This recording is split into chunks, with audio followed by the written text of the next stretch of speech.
Golden Pages Library proudly presents the full audiobook of Heart of Darkness by Joseph Conrad.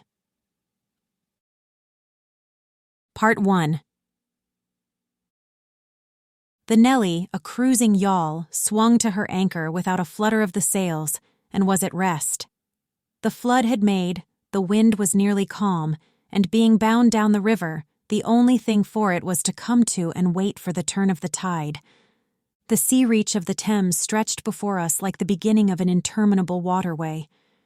In the offing, the sea and the sky were welded together without a joint, and in the luminous space, the tanned sails of the barges drifting up with the tide seemed to stand still in red clusters of canvas, sharply peaked, with gleams of varnished sprits. A haze rested on the low shores that ran out to sea in vanishing flatness. The air was dark above Gravesend, and farther back still seemed condensed into a mournful gloom, brooding motionless over the biggest and the greatest town on earth. The director of companies was our captain and our host. We four affectionately watched his back as he stood in the bows looking to seaward. On the whole river there was nothing that looked half so nautical. He resembled a pilot, which to a seaman is trustworthiness personified. It was difficult to realize his work was not out there in the luminous estuary, but behind him, within the brooding gloom. Between us there was, as I have already said somewhere, the bond of the sea.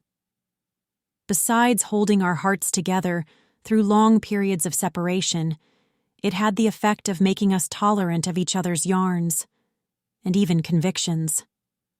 The lawyer, the best of old fellows, had, because of his many years and many virtues, the only cushion on deck, and was lying on the only rug. The accountant had brought out already a box of dominoes, and was toying architecturally with the bones. Marlow sat cross-legged right aft, leaning against the mizzenmast. He had sunken cheeks, a yellow complexion, a straight back, an ascetic aspect, and with his arms dropped, the palms of hands outwards, resembled an idol. The director, satisfied the anchor had good hold, made his way aft and sat down amongst us. We exchanged a few words lazily. Afterwards there was silence on board the yacht. For some reason or other, we did not begin that game of dominoes. We felt meditative, and fit for nothing but placid staring. The day was ending in a serenity of still and exquisite brilliance. The water shone pacifically. The sky, without a speck, was a benign immensity of unstained light. The very mist on the Essex marsh was like a gauzy and radiant fabric, hung from the wooded rises inland, and draping the low shores in diaphanous folds. Only the gloom to the west, brooding over the upper reaches, became more somber every minute, as if angered by the approach of the sun. And at last, in its curved and imperceptible fall, the sun sank low, and from glowing white changed to a dull red without rays and without heat, as if about to go out suddenly, stricken to death by the touch of that gloom brooding over a crowd of men. Forthwith a change came over the waters, and the serenity became less brilliant, but more profound. The old river in its broad reach rested unruffled at the decline of day, after ages of good service done to the race that peopled its banks, spread out in the tranquil dignity of a waterway leading to the uttermost ends of the earth. We looked at the venerable stream, not in the vivid flush of a short day that comes and departs forever, but in the august light of abiding memories. And indeed nothing is easier for a man who has, as the phrase goes, followed the sea with reverence and affection, than to evoke the great spirit of the past upon the lower reaches of the Thames. The tidal current runs to and fro in its unceasing service, crowded with memories of men and ships it had borne to the rest of home or to the battles of the sea. It had known and served all the men of whom the nation is proud, from Sir Francis Drake to Sir John Franklin, knights all, titled and untitled, the great knights-errant of the sea. It had borne all the ships whose names are like jewels flashing in the night of time, from the Golden Hind returning with her rotund flanks full of treasure, to be visited by the Queen's Highness, and thus pass out of the gigantic tale, to the Erebus and Terror, bound on other conquests, and that never returned. It had known the ships and the men. They had sailed from Deptford, from Greenwich, from Erith, the adventurers and the settlers, king's ships and the ships of men on change, captains, admirals, the dark interlopers of the Eastern trade, and the commissioned generals of East India fleets. Hunters for gold or pursuers of fame, they all had gone out on that stream, bearing the sword, and often the torch, messengers of the might within the land, bearers of a spark from the sacred fire. What greatness had not floated on the ebb of that river into the mystery of an unknown earth? The dreams of men, the seed of commonwealths, the germs of empires. The sun set, the dusk fell on the stream, and lights began to appear along the shore. The Chapman Lighthouse, a three-legged thing erect on a mudflat, shone strongly. Lights of ships moved in the fairway, a great stir of lights going up and going down. And farther west on the upper reaches the place of the monstrous town was still marked ominously on the sky. A brooding gloom in sunshine, a lurid glare under the stars. "And this also," said Marlow suddenly, "has been one of the dark places of the earth." He was the only man of us who still followed the sea.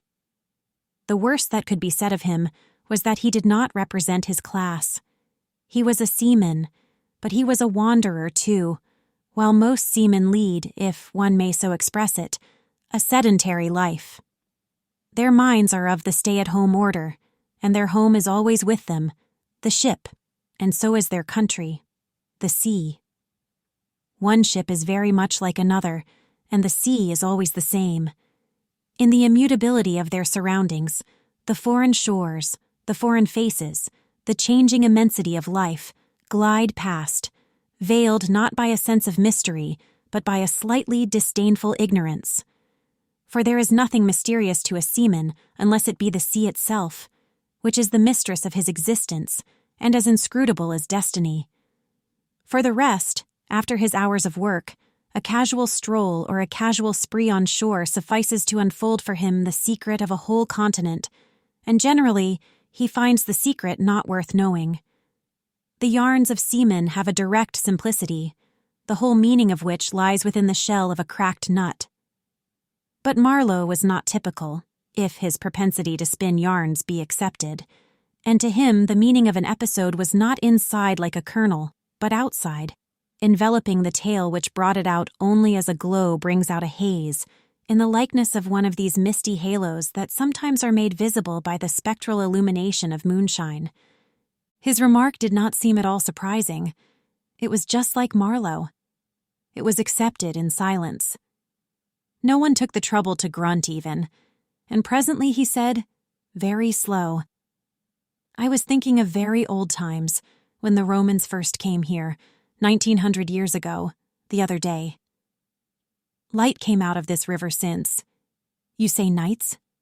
Yes, but it is like a running blaze on a plain, like a flash of lightning in the clouds. We live in the flicker. May it last as long as the old earth keeps rolling. But darkness was here yesterday. Imagine the feelings of a commander of a fine, what do you call 'em? Trireme in the Mediterranean, ordered suddenly to the north, run overland across the Gauls in a hurry, put in charge of one of these craft the legionaries. A wonderful lot of handy men they must have been too, used to build, apparently by the hundred, in a month or two, if we may believe what we read. Imagine him here, the very end of the world, a sea the color of lead, a sky the color of smoke, a kind of ship about as rigid as a concertina, and going up this river with stores, or orders, or what you like. Sandbanks, marshes, forests, savages, precious little to eat fit for a civilized man, nothing but Thames water to drink. No Falernian wine here, no going ashore. Here and there a military camp lost in a wilderness, like a needle in a bundle of hay, Cold, fog, tempests, disease, exile and death. Death skulking in the air, in the water, in the bush. They must have been dying like flies here. Oh yes, he did it. Did it very well too, no doubt, and without thinking much about it either, except afterwards to brag of what he had gone through in his time, perhaps. They were men enough to face the darkness. And perhaps he was cheered by keeping his eye on a chance of promotion to the fleet at Ravenna by and by, if he had good friends in Rome and survived the awful climate. Or think of a decent young citizen in a toga, perhaps too much dice, coming out here in the train of some prefect, or tax-gatherer, or trader even, to mend his fortunes. Land in a swamp, march through the woods, and in some inland post feel the savagery, the utter savagery, had closed round him. All that mysterious life of the wilderness that stirs in the forest, in the jungles, in the hearts of wild men. There's no initiation either into such mysteries. He has to live in the midst of the incomprehensible, which is also detestable. And it has a fascination, too, that goes to work upon him. The fascination of the abomination. Imagine the growing regrets, the longing to escape, the powerless disgust, the surrender, the hate. He paused. Mind, he began again, lifting one arm from the elbow, the palm of the hand outwards, so that with his legs folded before him, he had the pose of a Buddha, preaching in European clothes, and without a lotus flower. Mind, none of us would feel exactly like this. What saves us is efficiency, the devotion to efficiency. But these chaps were not much account, really. They were no colonists. Their administration was merely a squeeze. And nothing more, I suspect. They were conquerors. And for that you want only brute force. Nothing to boast of when you have it, since your strength is just an accident arising from the weakness of others. They grabbed what they could get for the sake of what was to be got. It was just robbery with violence, aggravated murder on a great scale, and men going at it blind, as is very proper for those who tackle a darkness. The conquest of the earth, which mostly means the taking it away from those who have a different complexion or slightly flatter noses than ourselves, is not a pretty thing when you look into it too much. What redeems it is the idea only. An idea at the back of it. Not a sentimental pretense, but an idea. And an unselfish belief in the idea. Something you can set up and bow down before, and offer a sacrifice to. He broke off. Flames glided in the river, small green flames, red flames, white flames, pursuing, overtaking, joining, crossing each other, then separating slowly or hastily. The traffic of the great city went on in the deepening night upon the sleepless river. We looked on, waiting patiently. There was nothing else to do till the end of the flood. But it was only after a long silence, when he said in a hesitating voice, "I suppose you fellows remember I did once turn freshwater sailor for a bit, that we knew we were fated, before the ebb began to run, to hear about one of Marlow's inconclusive experiences. Yeah, I don't want to bother you much with what happened to me personally," he began, showing in this remark the weakness of many tellers of tales who seem so often unaware of what their audience would like best to hear. Yet to understand the effect of it on me, you ought to know how I got out there, what I saw, how I went up that river to the place where I first met the poor chap. It was the farthest point of navigation, and the culminating point of my experience. It seemed somehow to throw a kind of light on everything about me, and into my thoughts. It was somber enough, too, and pitiful, not extraordinary in any way, not very clear either. No, not very clear. And yet it seemed to throw a kind of light. I had then, as you remember, just returned to London after a lot of Indian Ocean, Pacific China Seas, a regular dose of the East, 6 years or so, and I was loafing about, hindering you fellows in your work and invading your homes, just as though I had got a heavenly mission to civilize you. It was very fine for a time, but after a bit I did get tired of resting. Then I began to look for a ship. I should think the hardest work on Earth. But the ships wouldn't even look at me. And I got tired of that game too. Now, when I was a little chap, I had a passion for maps. I would look for hours at South America, or Africa, or Australia, and lose myself in all the glories of exploration. At that time, there were many blank spaces on the Earth, and when I saw one that looked particularly inviting on a map, but they all look that, I would put my finger on it and say, "When I grow up, I will go there." The North Pole was one of these places, I remember. Well, I haven't been there yet, and shall not try now. The glamour's off. Other places were scattered about the hemispheres. I have been in some of them, and... well, we won't talk about that. But there was one yet, the biggest, the most blank, so to speak, that I had a hankering after. True, by this time it was not a blank space anymore. It had got filled since my boyhood with rivers and lakes and names. It had ceased to be a blank space of delightful mystery, a white patch for a boy to dream gloriously over. It had become a place of darkness. But there was in it one river especially, a mighty big river, that you could see on the map, resembling an immense snake uncoiled, with its head in the sea, its body at rest curving afar over a vast country, and its tail lost in the depths of the land. And as I looked at the map of it in a shop window, it fascinated me as a snake would a bird, a silly little bird. Then I remembered there was a big concern, a company for trade on that river. Dash it all! I thought to myself, they can't trade without using some kind of craft on that lot of fresh water. Steamboats! Why shouldn't I try to get charge of one? I went on along Fleet Street, but could not shake off the idea. The snake had charmed me. You understand it was a continental concern, that trading society. But I have a lot of relations living on the continent, because it's cheap and not so nasty as it looks, they say. I am sorry to own I began to worry them. This was already a fresh departure for me. I was not used to get things that way, you know.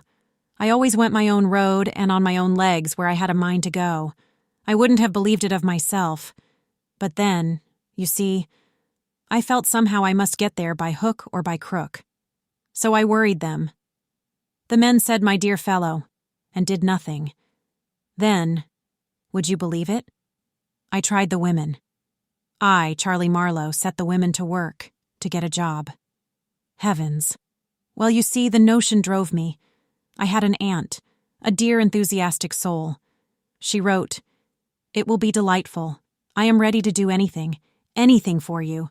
It is a glorious idea. I know the wife of a very high personage in the administration, and also a man who has lots of influence with." She was determined to make no end of fuss to get me appointed skipper of a river steamboat, if such was my fancy. I got my appointment, of course, and I got it very quick. It appears the company had received news that one of their captains had been killed in a scuffle with the natives. This was my chance, and it made me the more anxious to go. It was only months and months afterwards, when I made the attempt to recover what was left of the body, that I heard the original quarrel arose from a misunderstanding about some hens. Yes, 2 black hens. Fresleven, that was the fellow's name, a Dane, thought himself wronged somehow in the bargain, so he went ashore and started to hammer the chief of the village with a stick.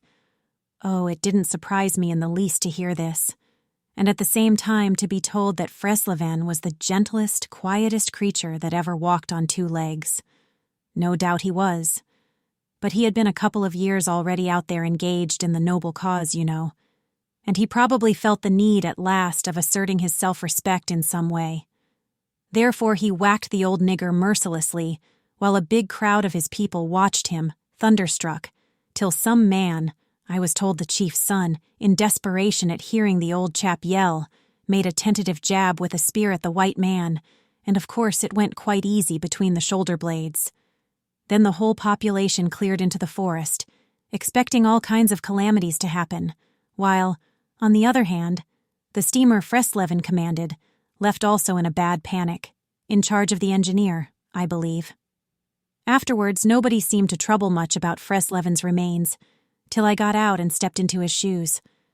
I couldn't let it rest, though.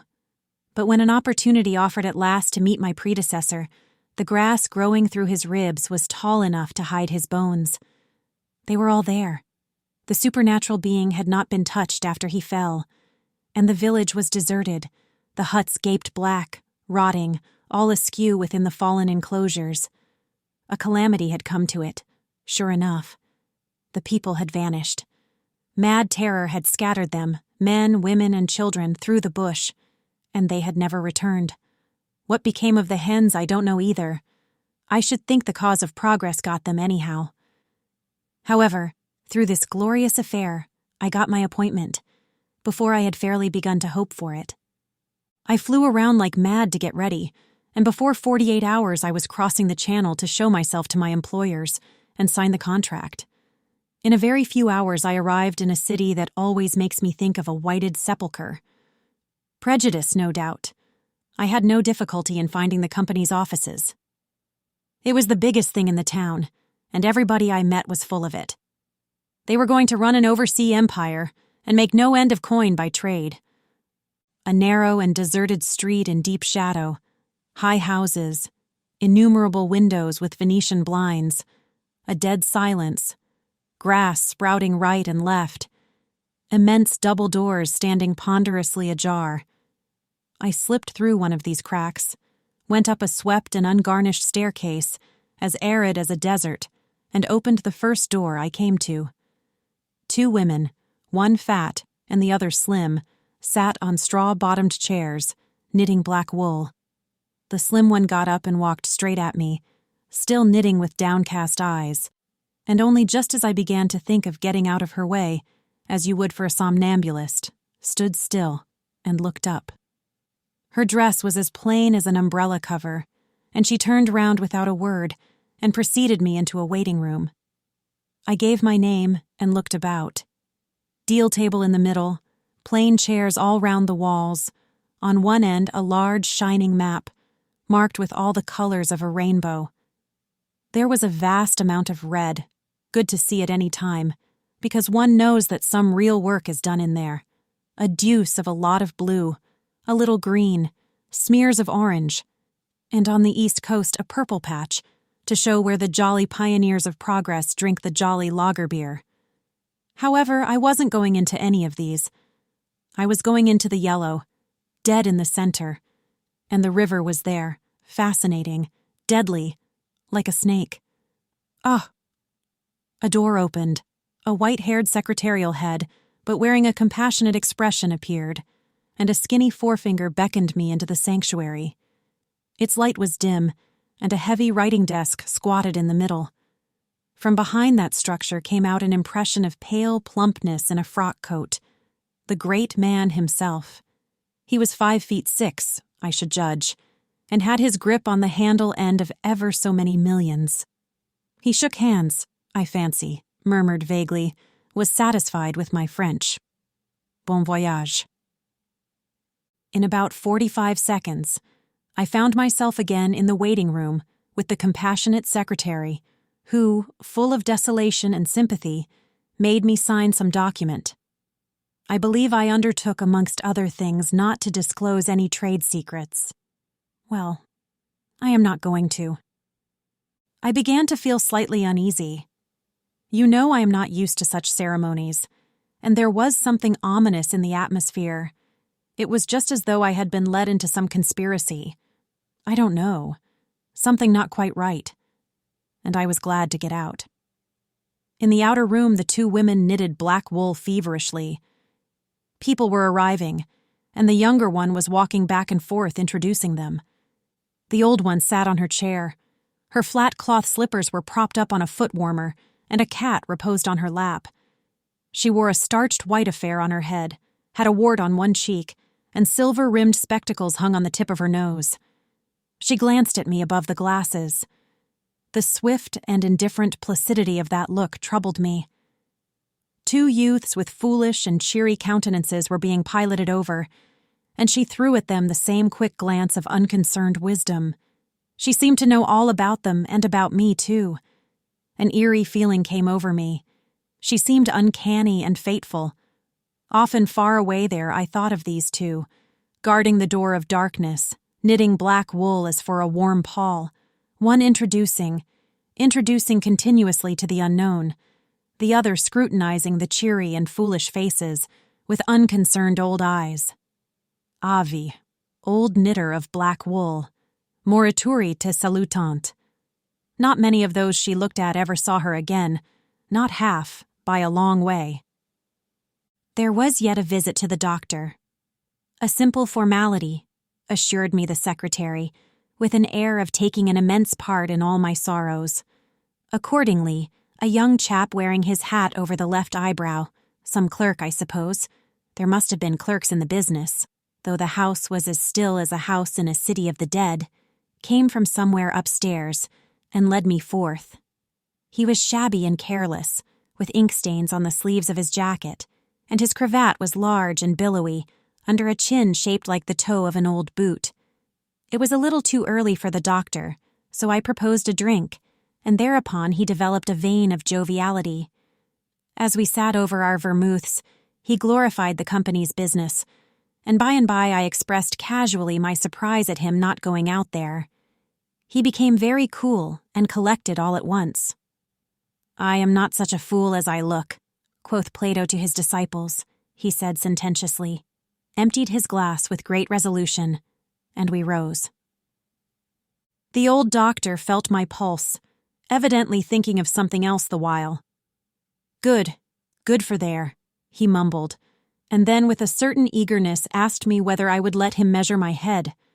Rather surprised, I said, yes, when he produced a thing like calipers and got the dimensions back and front in every way, taking notes carefully.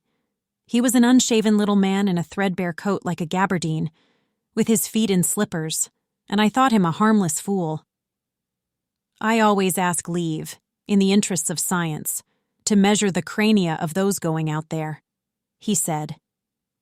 "And when they come back, too?" I asked.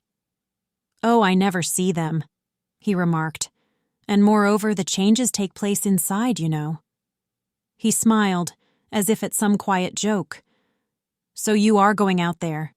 Famous, interesting, too." He gave me a searching glance and made another note. "Ever any madness in your family?" he asked, in a matter-of-fact tone. I felt very annoyed. Is that question in the interests of science, too? "It would be," he said, without taking notice of my irritation. "Interesting for science to watch the mental changes of individuals, on the spot, but—" "Are you an alienist?" I interrupted. "Every doctor should be, a little," answered that original, imperturbably. "I have a little theory which you, monsieur, who go out there must help me to prove. This is my share in the advantages my country shall reap from the possession of such a magnificent dependency. The mere wealth I leave to others.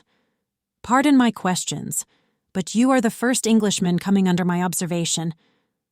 I hastened to assure him I was not in the least typical. "If I were," said I wouldn't be talking like this with you." "What you say is rather profound, and probably erroneous," he said with a laugh. "Avoid irritation more than exposure to the sun. Adieu. How do you English say, eh? Goodbye. Ah, goodbye. Adieu.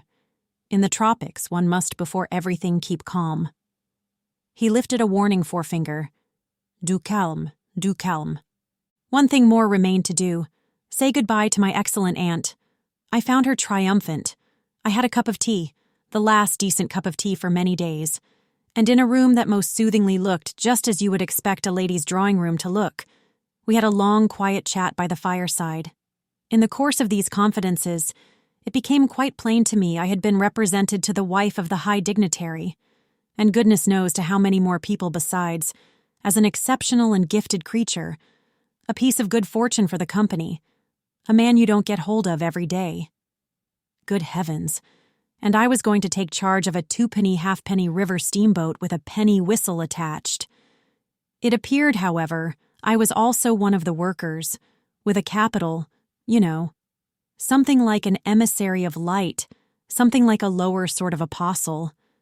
There had been a lot of such rot let loose in print and talk just about that time, and the excellent woman, living right in the rush of all that humbug, got carried off her feet.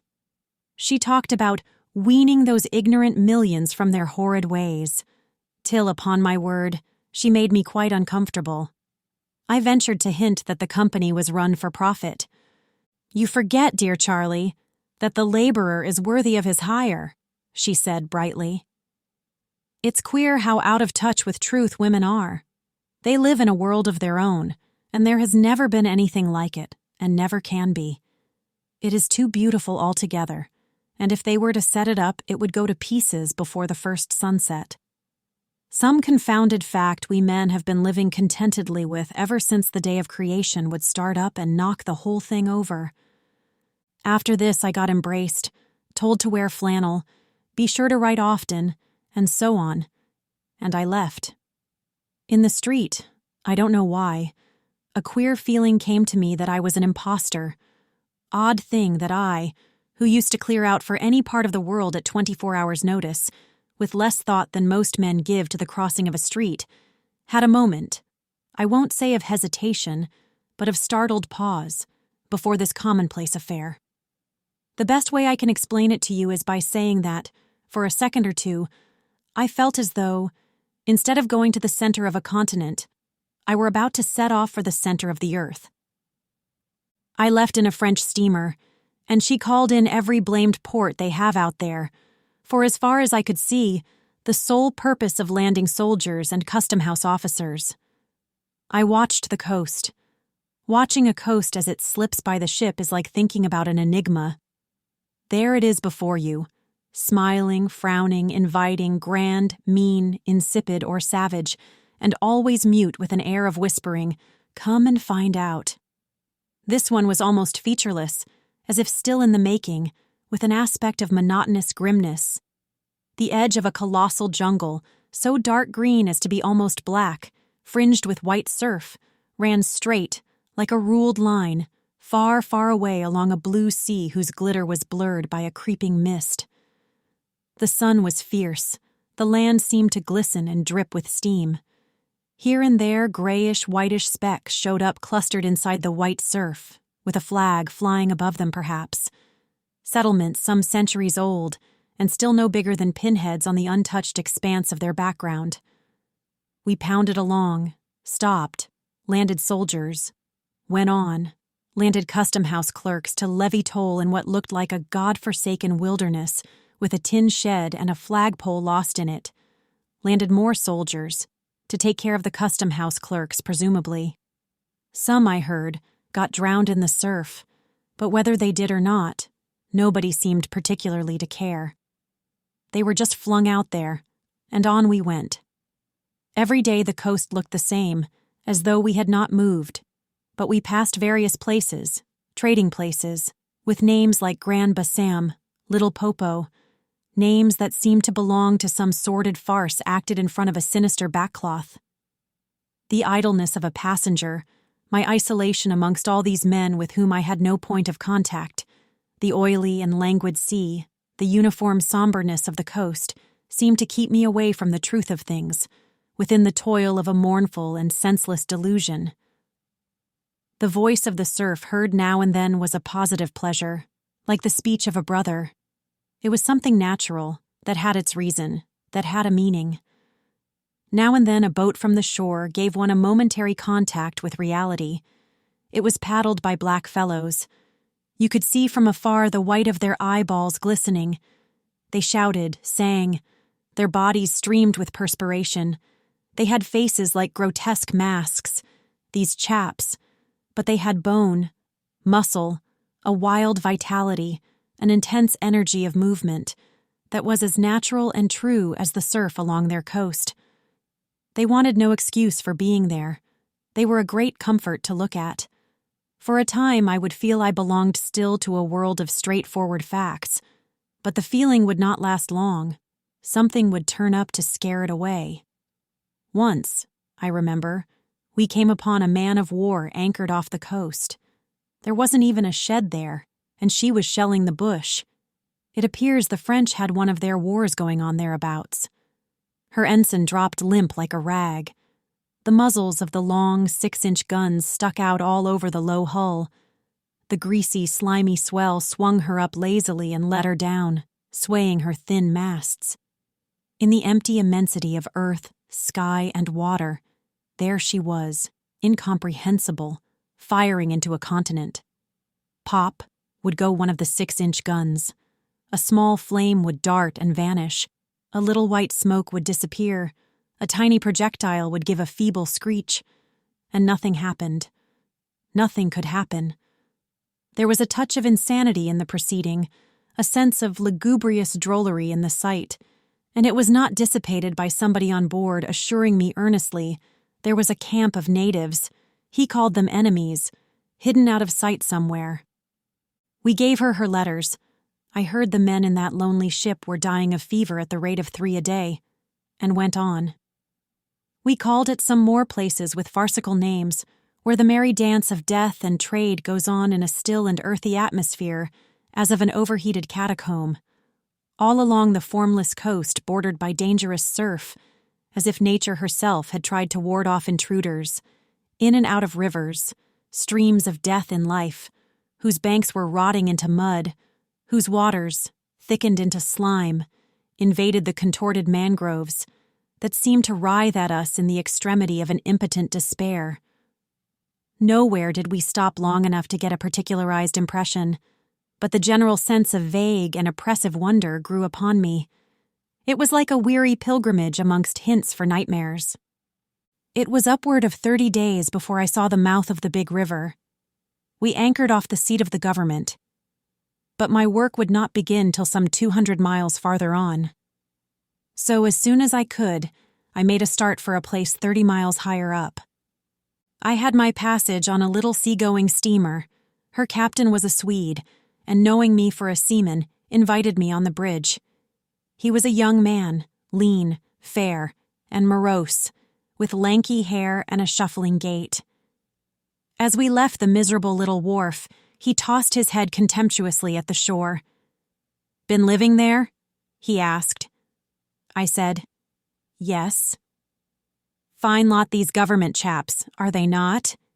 he went on, speaking English with great precision and considerable bitterness. "It is funny what some people will do for a few francs a month. I wonder what becomes of that kind when it goes up country." I said to him I expected to see that soon. "So, he exclaimed. He shuffled athwart, keeping one eye ahead vigilantly. "Don't be too sure," he continued. "The other day I took up a man who hanged himself on the road. He was a Swede, too." "Hanged himself? Why, in God's name?" I cried. He kept on looking out watchfully. Who knows? The sun too much for him, or the country, perhaps. At last we opened a reach. A rocky cliff appeared, mounds of turned-up earth by the shore, houses on a hill, others with iron roofs, amongst a waste of excavations, or hanging to the declivity. A continuous noise of the rapids above hovered over this scene of inhabited devastation. A lot of people, mostly black and naked, moved about like ants. A jetty projected into the river. A blinding sunlight drowned all this at times in a sudden recrudescence of glare. "There's your company's station," said the Swede, pointing to 3 wooden barrack-like structures on the rocky slope. "I will send your things up. 4 boxes, did you say? So, farewell."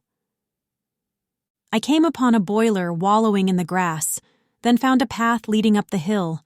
It turned aside for the boulders, and also for an undersized railway truck lying there on its back with its wheels in the air. One was off. The thing looked as dead as the carcass of some animal. I came upon more pieces of decaying machinery, a stack of rusty rails. To the left, a clump of trees made a shady spot, where dark things seemed to stir feebly. I blinked. The path was steep. A horn tooted to the right, and I saw the black people run. A heavy and dull detonation shook the ground. A puff of smoke came out of the cliff, and that was all. No change appeared on the face of the rock. They were building a railway. The cliff was not in the way or anything, but this objectless blasting was all the work going on. A slight clinking behind me made me turn my head. 6 black men advanced in a file, toiling up the path. They walked erect and slow, balancing small baskets full of earth on their heads, and the clink kept time with their footsteps. Black rags were wound round their loins, and the short ends behind waggled to and fro like tails. I could see every rib. The joints of their limbs were like knots in a rope. Each had an iron collar on his neck, and all were connected together with a chain whose bites swung between them, rhythmically clinking.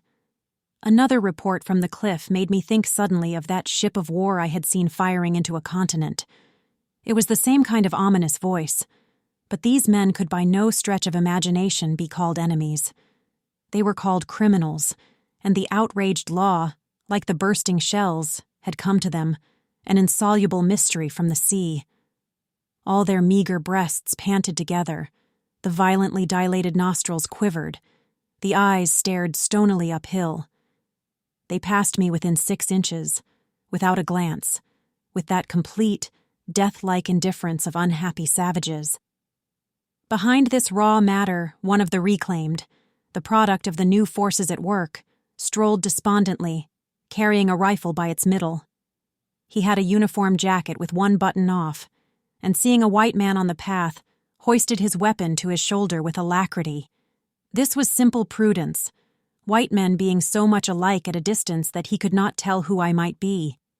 He was speedily reassured, and with a large, white, rascally grin and a glance at his charge, seemed to take me into partnership in his exalted trust.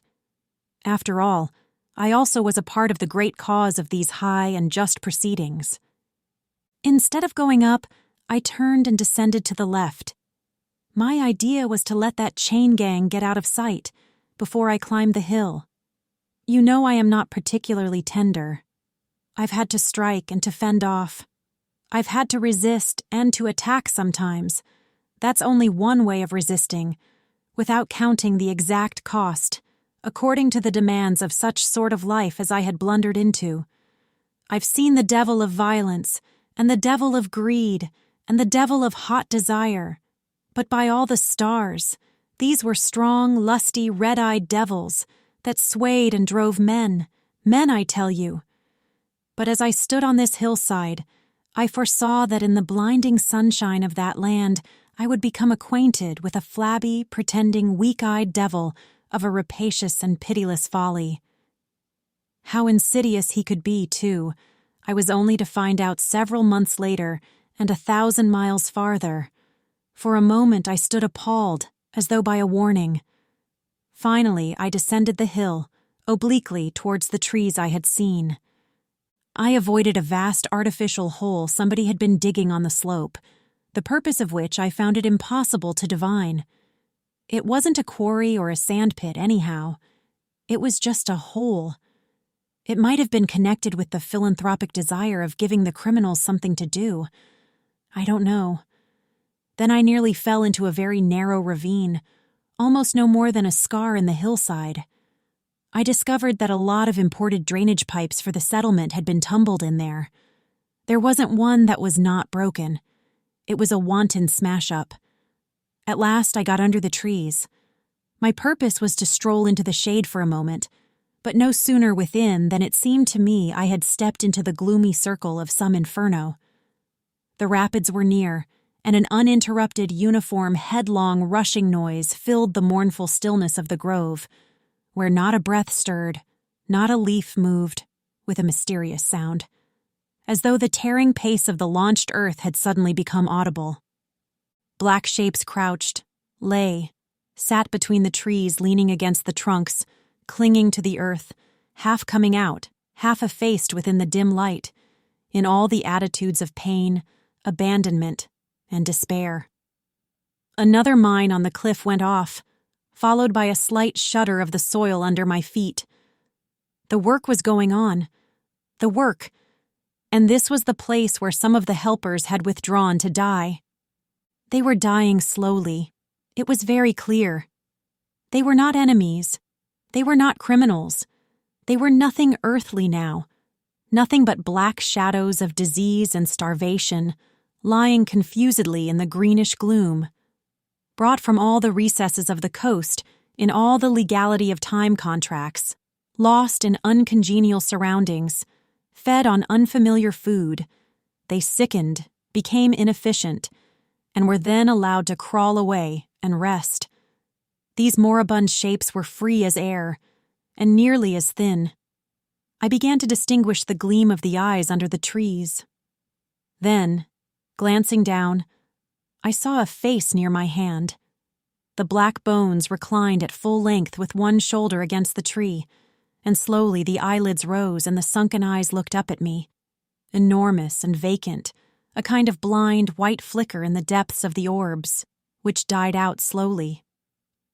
The man seemed young, almost a boy, but you know with them it's hard to tell. I found nothing else to do but to offer him one of my good Swede's ship's biscuits I had in my pocket. The fingers closed slowly on it, and held. There was no other movement and no other glance. He had tied a bit of white worsted round his neck. Why? Where did he get it? Was it a badge, an ornament, a charm, a propitiatory act? Was there any idea at all connected with it?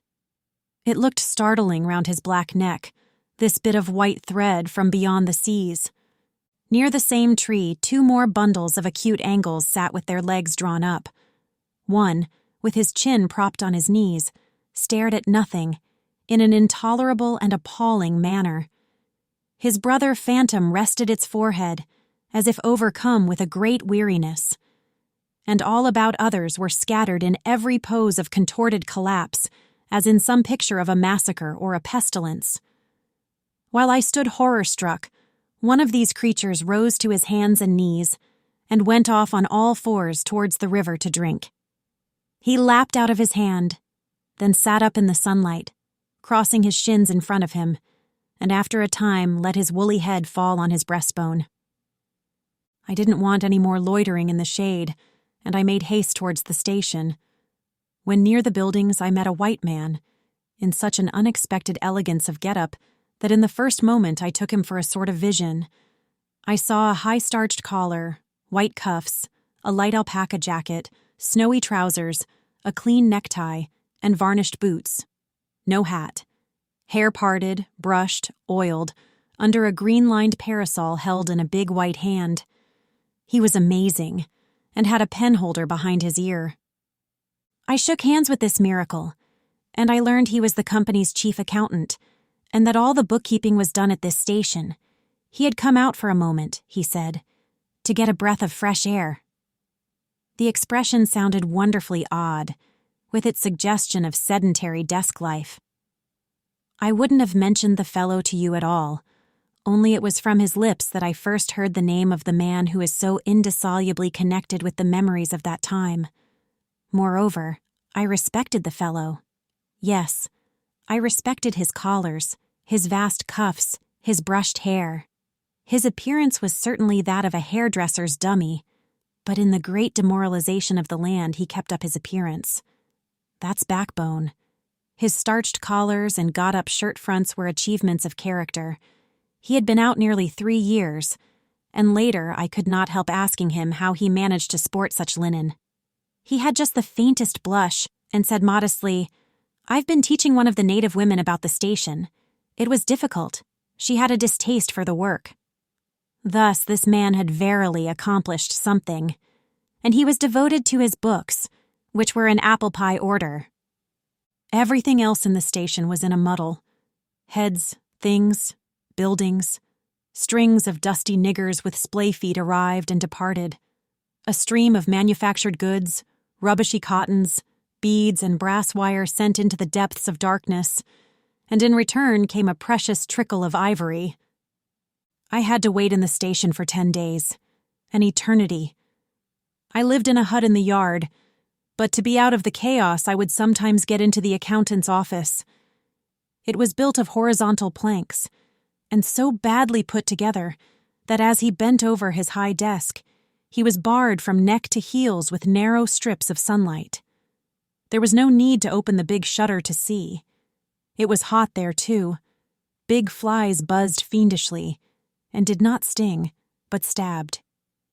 I sat generally on the floor, while, of faultless appearance, and even slightly scented, perching on a high stool, he wrote.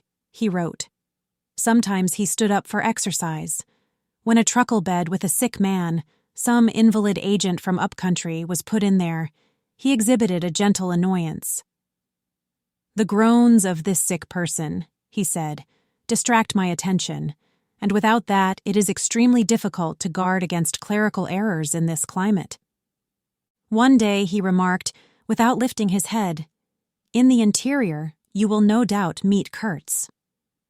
On my asking who Kurtz was, he said he was a first-class agent, and seeing my disappointment at this information, he added slowly, laying down his pen, "He is a very remarkable person."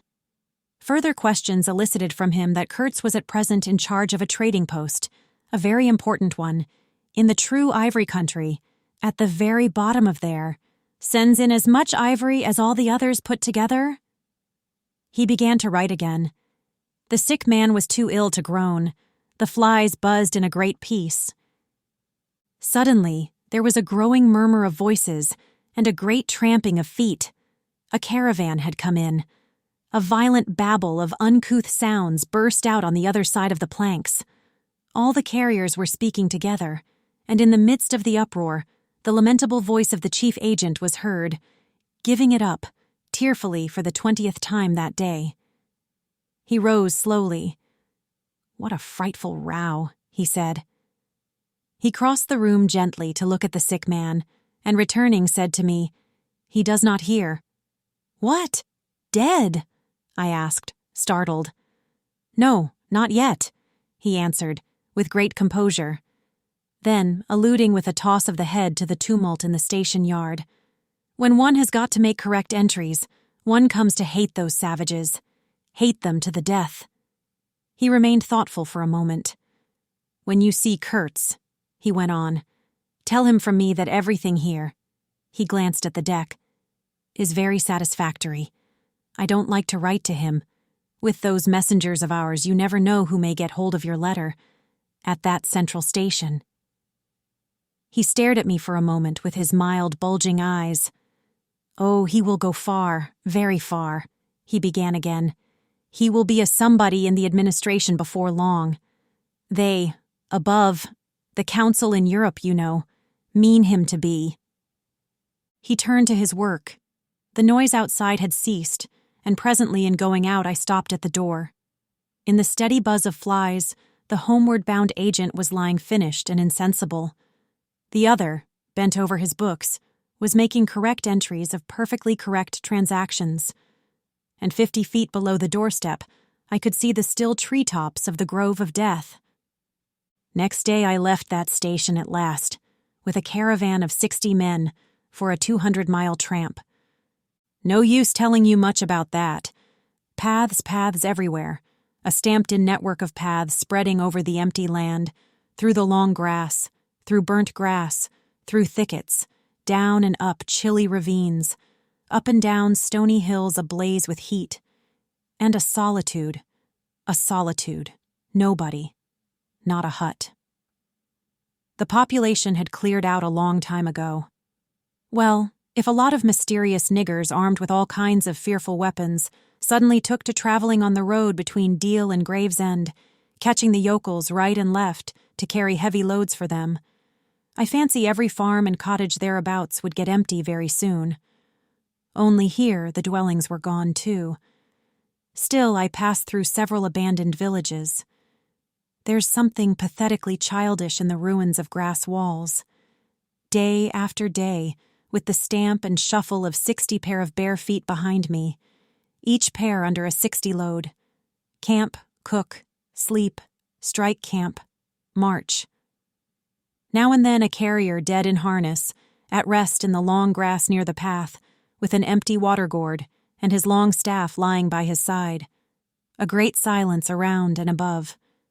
Perhaps on some quiet night, the tremor of far-off drums, sinking, swelling, a tremor vast, faint, a sound weird, appealing, suggestive, and wild, and perhaps with as profound a meaning as the sound of bells in a Christian country. Once a white man in an unbuttoned uniform, camping on the path with an armed escort of lank Zanzibaris, very hospitable and festive, not to say drunk. Was looking after the upkeep of the road, he declared. Can't say I saw any road or any upkeep, unless the body of a middle-aged Negro with a bullet hole in the forehead, upon which I absolutely stumbled 3 miles farther on, may be considered as a permanent improvement. I had a white companion, too, not a bad chap, but rather too fleshy and with the exasperating habit of fainting on the hot hillsides, miles away from the least bit of shade and water. Annoying, you know, to hold your own coat like a parasol over a man's head while he is coming to. I couldn't help asking him once what he meant by coming there at all.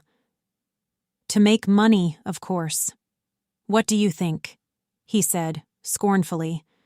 Then he got fever, and had to be carried in a hammock slung under a pole. As he weighed 16 stone, I had no end of rows with the carriers.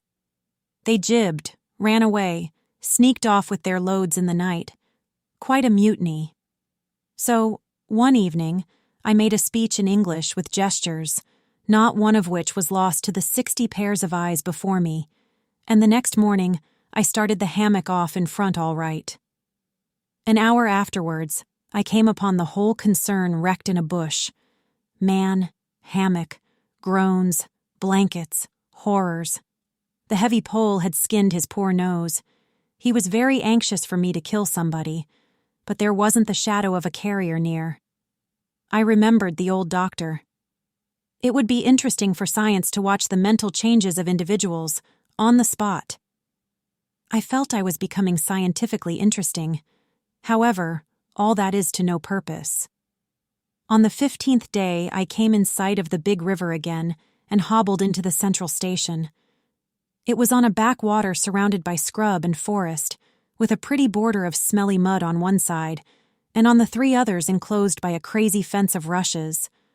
A neglected gap was all the gate it had, and the first glance at the place was enough to let you see the flabby devil was running that show. White men with long staves in their hands appeared languidly from amongst the buildings, strolling up to take a look at me, and then retired out of sight somewhere. One of them, a stout, excitable chap with black mustaches, informed me with great volubility and many digressions, as soon as I told him who I was, that my steamer was at the bottom of the river. I was thunderstruck. What? How? Why? Oh, it was all right. The manager himself was there, all quite correct.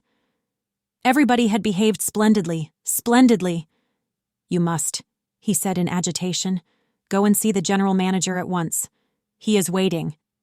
I did not see the real significance of that wreck at once. I fancy I see it now, but I am not sure. Not at all. Certainly the affair was too stupid, when I think of it, to be altogether natural. Still. But at the moment, it presented itself simply as a confounded nuisance. The steamer was sunk. They had started 2 days before in a sudden hurry up the river with the manager on board, in charge of some volunteer skipper, and before they had been out 3 hours, they tore the bottom out of her on stones, and she sank near the south bank. I asked myself what I was to do there, now my boat was lost. As a matter of fact, I had plenty to do in fishing my command out of the river. I had to set about it the very next day. That, and the repairs when I brought the pieces to the station, took some months. My first interview with the manager was curious. He did not ask me to sit down after my 20-mile walk that morning. He was commonplace in complexion, in features, in manners, and in voice. He was of middle size and of ordinary build. His eyes, of the usual blue, were perhaps remarkably cold, and he certainly could make his glance fall on one as trenchant and heavy as an axe. But even at these times, the rest of his person seemed to disclaim the intention. Otherwise, there was only an indefinable, faint expression of his lips, something stealthy, a smile. Not a smile. I remember it, but I can't explain.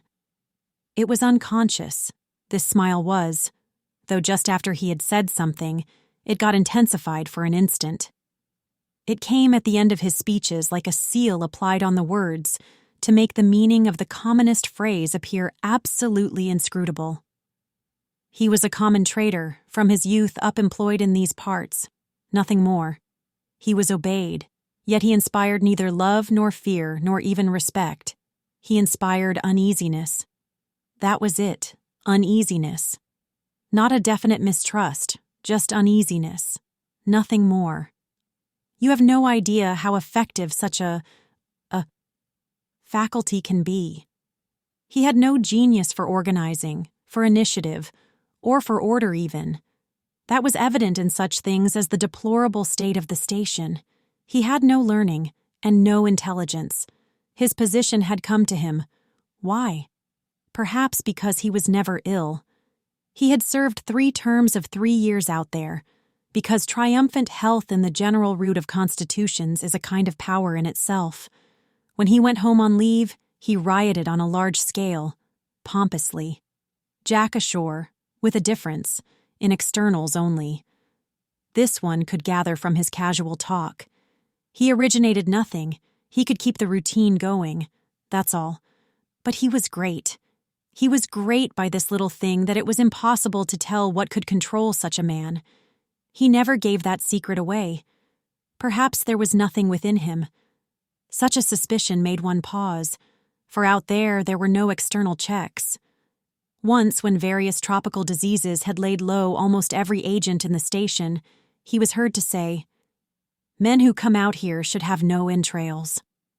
He sealed the utterance with that smile of his, as though it had been a door opening into a darkness he had in his keeping.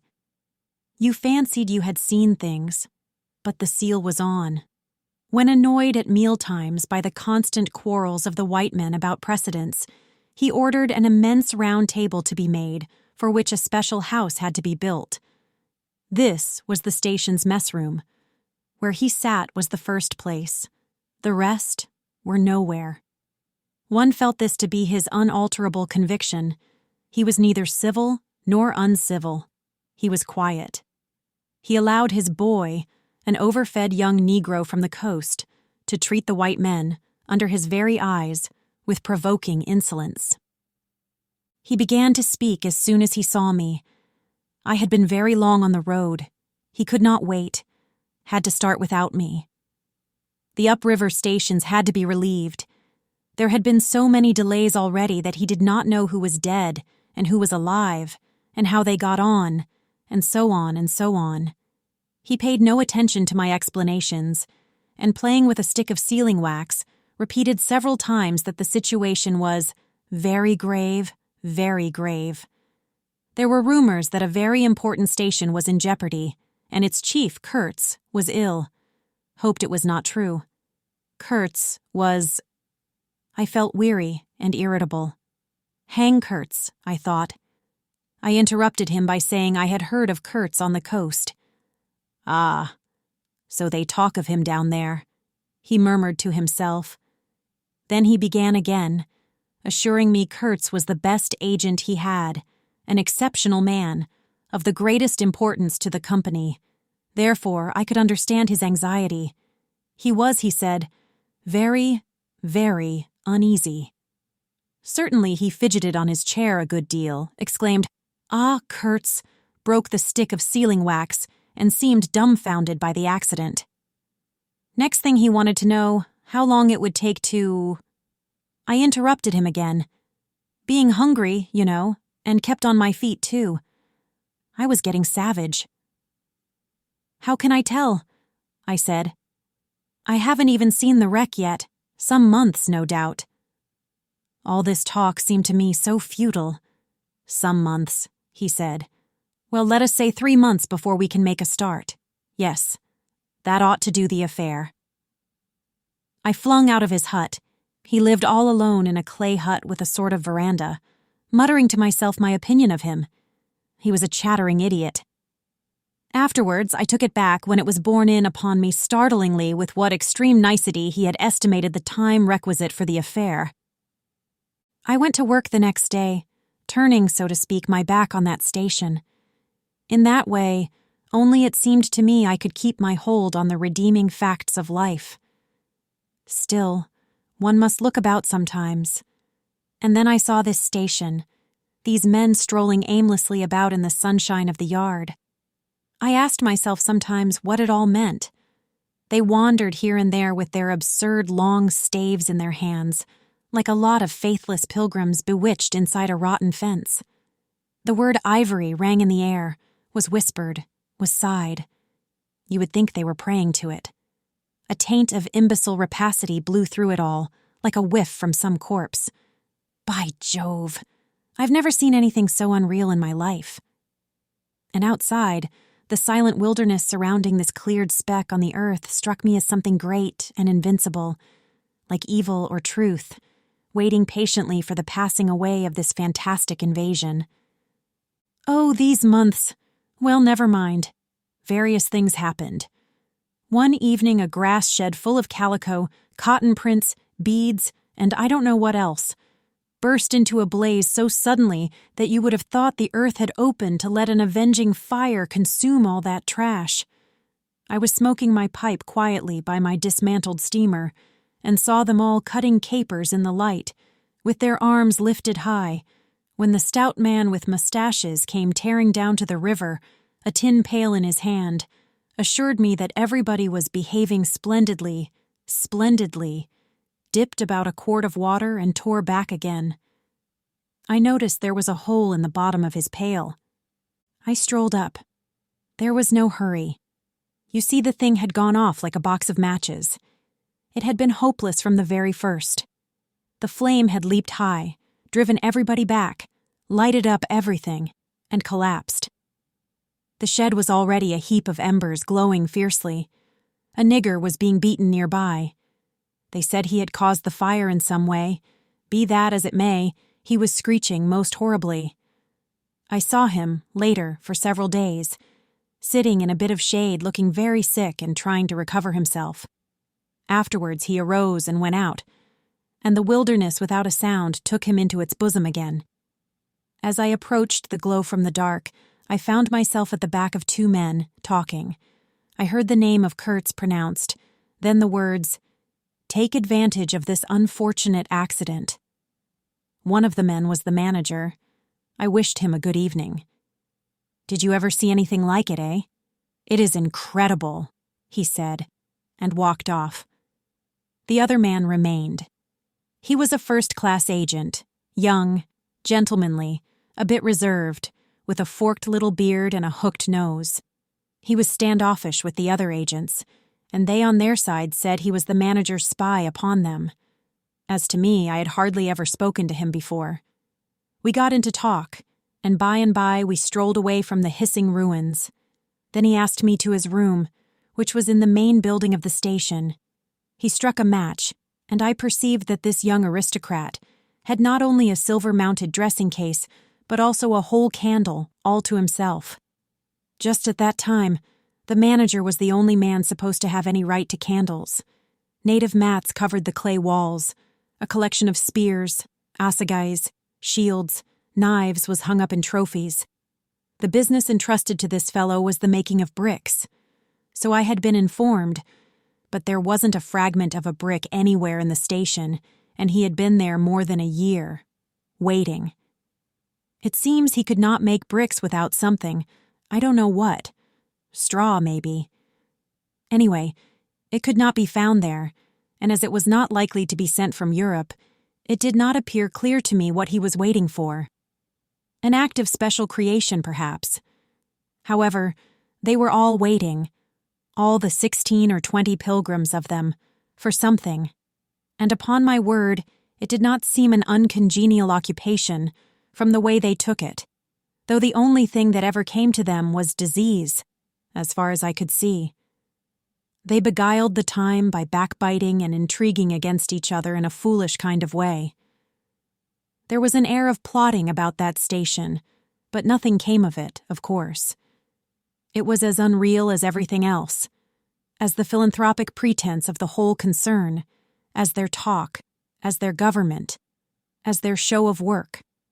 The only real feeling was a desire to get appointed to a trading post where ivory was to be had, so that they could earn percentages. They intrigued and slandered and hated each other only on that account, but as to effectually lifting a little finger, oh no. By heavens, there is something after all in the world allowing one man to steal a horse, while another must not look at a halter. Steal a horse straight out. Very well. He has done it. Perhaps he can ride. But there is a way of looking at a halter that would provoke the most charitable of saints into a kick. I had no idea why he wanted to be sociable. But as we chatted in there, it suddenly occurred to me the fellow was trying to get at something. In fact, pumping me. He alluded constantly to Europe, to the people I was supposed to know there, putting leading questions as to my acquaintances in the sepulchral city, and so on. His little eyes glittered like mica discs, with curiosity, though he tried to keep up a bit of superciliousness. At first I was astonished, but very soon I became awfully curious to see what he would find out from me. I couldn't possibly imagine what I had in me to make it worth his while. It was very pretty to see how he baffled himself, for in truth my body was full only of chills, and my head had nothing in it but that wretched steamboat business.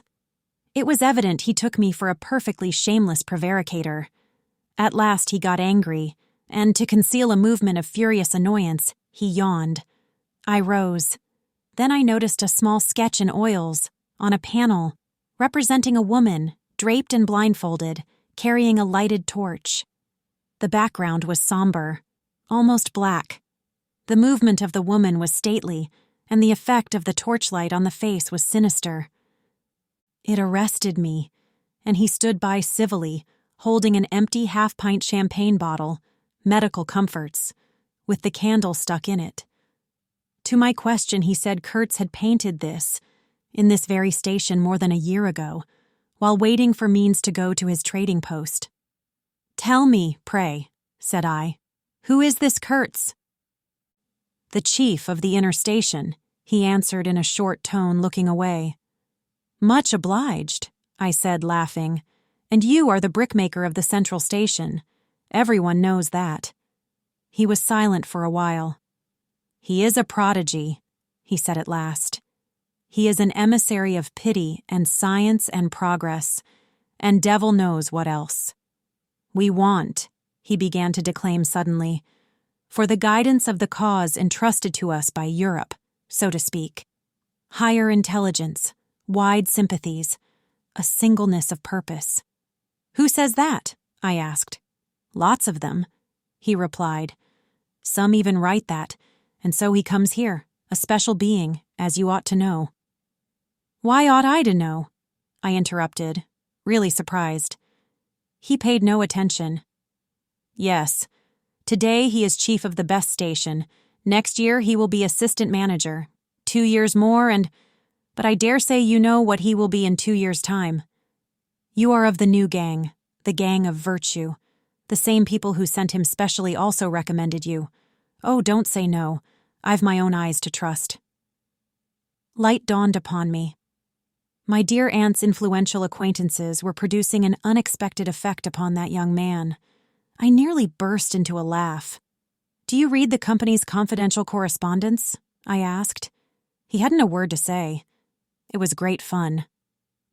"When Kurtz," I continued severely, "is general manager, you won't have the opportunity."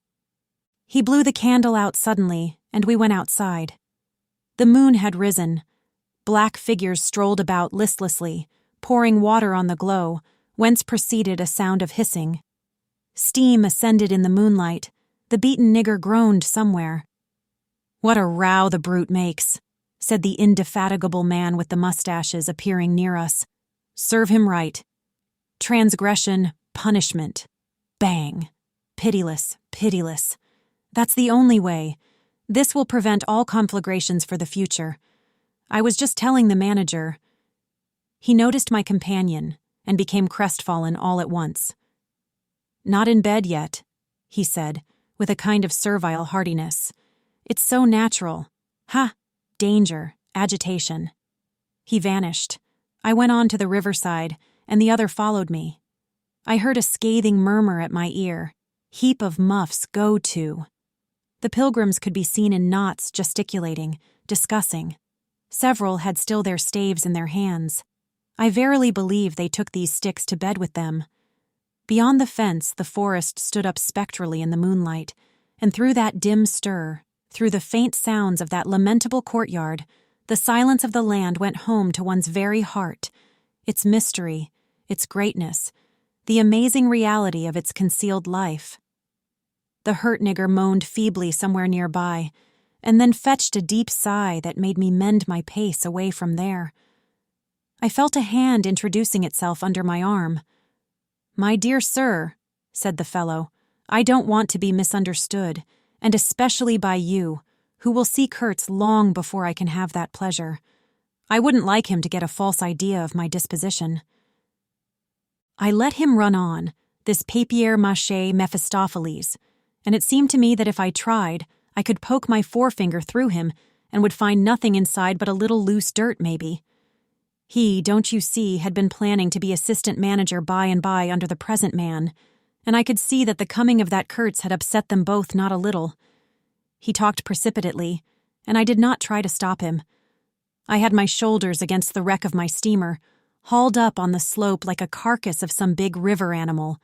The smell of mud, of primeval mud, by Jove, was in my nostrils. The high stillness of primeval forest was before my eyes. There were shiny patches on the black creek.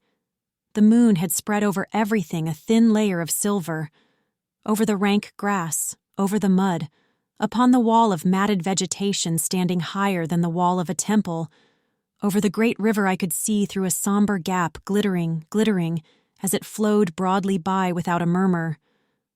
All this was great, expectant, mute, while the man jabbered about himself. I wondered whether the stillness on the face of the immensity looking at us two were meant as an appeal or as a menace. What were we who had strayed in here? Could we handle that dumb thing, or would it handle us? I felt how big, how confoundedly big, was that thing that couldn't talk, and perhaps was deaf as well.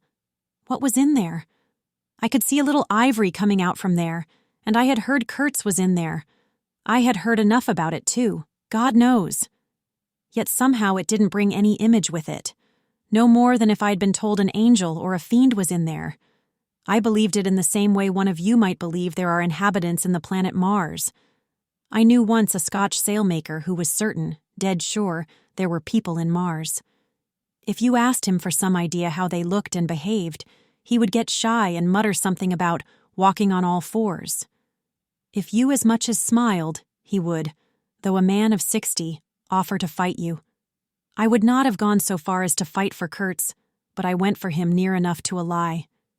You know I hate, detest, and can't bear a lie, not because I am straighter than the rest of us, but simply because it appalls me. There's a taint of death, a flavor of mortality in lies, which is exactly what I hate and detest in the world, what I want to forget. It makes me miserable and sick, like biting something rotten would do. Temperament, I suppose. Well, I went near enough to it by letting the young fool there believe anything he liked to imagine as to my influence in Europe. I became in an instant as much of a pretense as the rest of the bewitched pilgrims. This simply because I had a notion it somehow would be of help to that Kurtz, whom at the time I did not see. You understand? He was just a word for me. I did not see the man in the name any more than you do. Do you see him? Do you see the story? Do you see anything? It seems to me I am trying to tell you a dream, making a vain attempt, because no relation of a dream can convey the dream sensation, that commingling of absurdity, surprise, and bewilderment in a tremor of struggling revolt, that notion of being captured by the incredible, which is of the very essence of dreams. He was silent for a while. No, it is impossible. It is impossible to convey the life sensation of any given epoch of one's existence, that which makes its truth, its meaning, its subtle and penetrating essence. It is impossible. We live, as we dream, alone.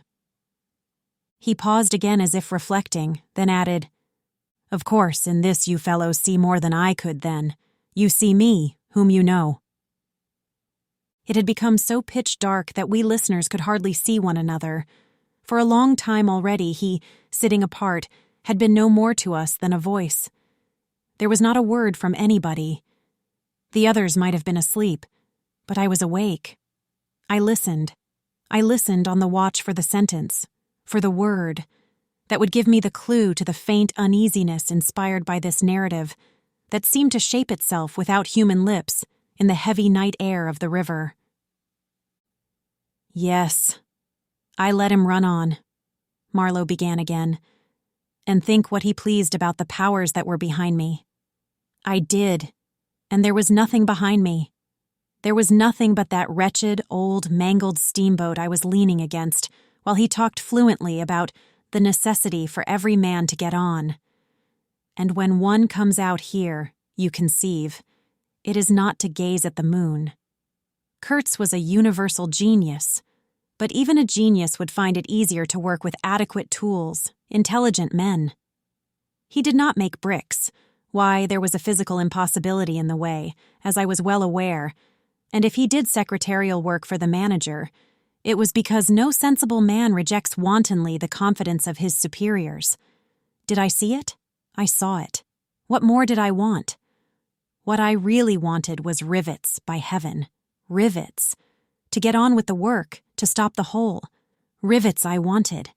There were cases of them down at the coast. Cases. Piled up. Burst. Split. You kicked a loose rivet at every second step in that station yard on the hillside. Rivets had rolled into the grove of death. You could fill your pockets with rivets for the trouble of stooping down, and there wasn't one rivet to be found where it was wanted. We had plates that would do, but nothing to fasten them with. And every week the messenger, a long Negro, letter bag on shoulder and staff in hand, left our station for the coast. And several times a week, a coast caravan came in with trade goods. Ghastly glazed calico that made you shudder only to look at it, glass beads value about a penny a quart, confounded spotted cotton handkerchiefs, and no rivets. 3 carriers could have brought all that was wanted to set that steamboat afloat. He was becoming confidential now, but I fancy my unresponsive attitude must have exasperated him at last, for he judged it necessary to inform me he feared neither God nor devil, let alone any mere man. I said I could see that very well, but what I wanted was a certain quantity of rivets, and rivets were what really Kurtz wanted, if he had only known it. Now letters went to the coast every week. "My dear sir," he cried, "I write from dictation." I demanded rivets. There was a way, for an intelligent man. He changed his manner, became very cold, and suddenly began to talk about a hippopotamus. Wondered whether sleeping on board the steamer, I stuck to my salvage night and day. I wasn't disturbed. There was an old hippo that had the bad habit of getting out on the bank and roaming at night over the station grounds. The pilgrims used to turn out in a body and empty every rifle they could lay hands on at him. Some even had sat up o' nights for him. All this energy was wasted, though. "That animal has a charmed life," he said, "but you can say this only of brutes in this country. No man, you apprehend me? No man here bears a charmed life." He stood there for a moment in the moonlight, with his delicate hooked nose set a little askew, and his mica eyes glittering without a wink. Then, with a curt, "Good night," he strode off.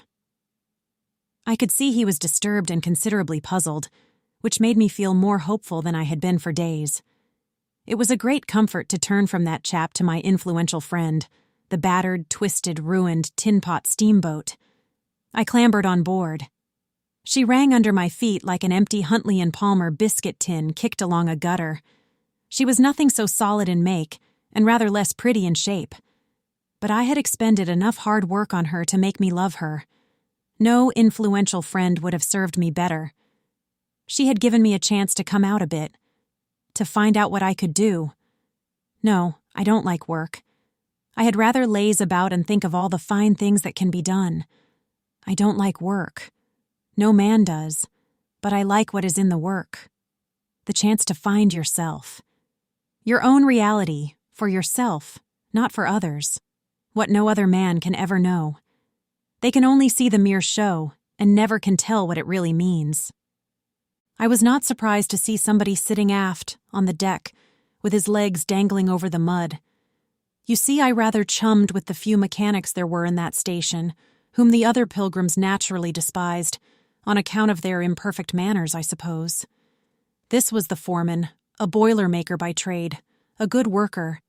He was a lank, bony, yellow-faced man with big, intense eyes. His aspect was worried, and his head was as bald as the palm of my hand, but his hair in falling seemed to have stuck to his chin and had prospered in the new locality, for his beard hung down to his waist. He was a widower with 6 young children. He had left them in charge of a sister of his to come out there, and the passion of his life was pigeon flying. He was an enthusiast and a connoisseur. He would rave about pigeons. After work hours, he used sometimes to come over from his hut for a talk about his children and his pigeons. At work, when he had to crawl in the mud under the bottom of the steamboat, he would tie up that beard of his in a kind of white serviette he brought for the purpose.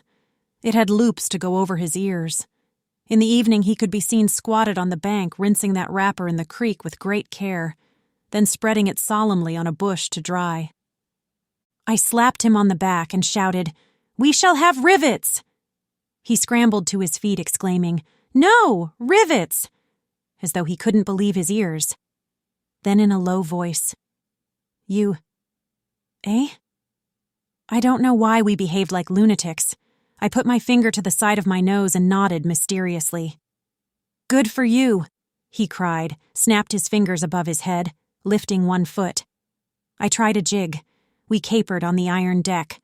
A frightful clatter came out of that hulk, and the virgin forest on the other bank of the creek sent it back in a thundering roll upon the sleeping station. It must have made some of the pilgrims sit up in their hovels. A dark figure obscured the lighted doorway of the manager's hut. Vanished. Then, a second or so after, the doorway itself vanished too. We stopped, and the silence driven away by the stamping of our feet flowed back again from the recesses of the land.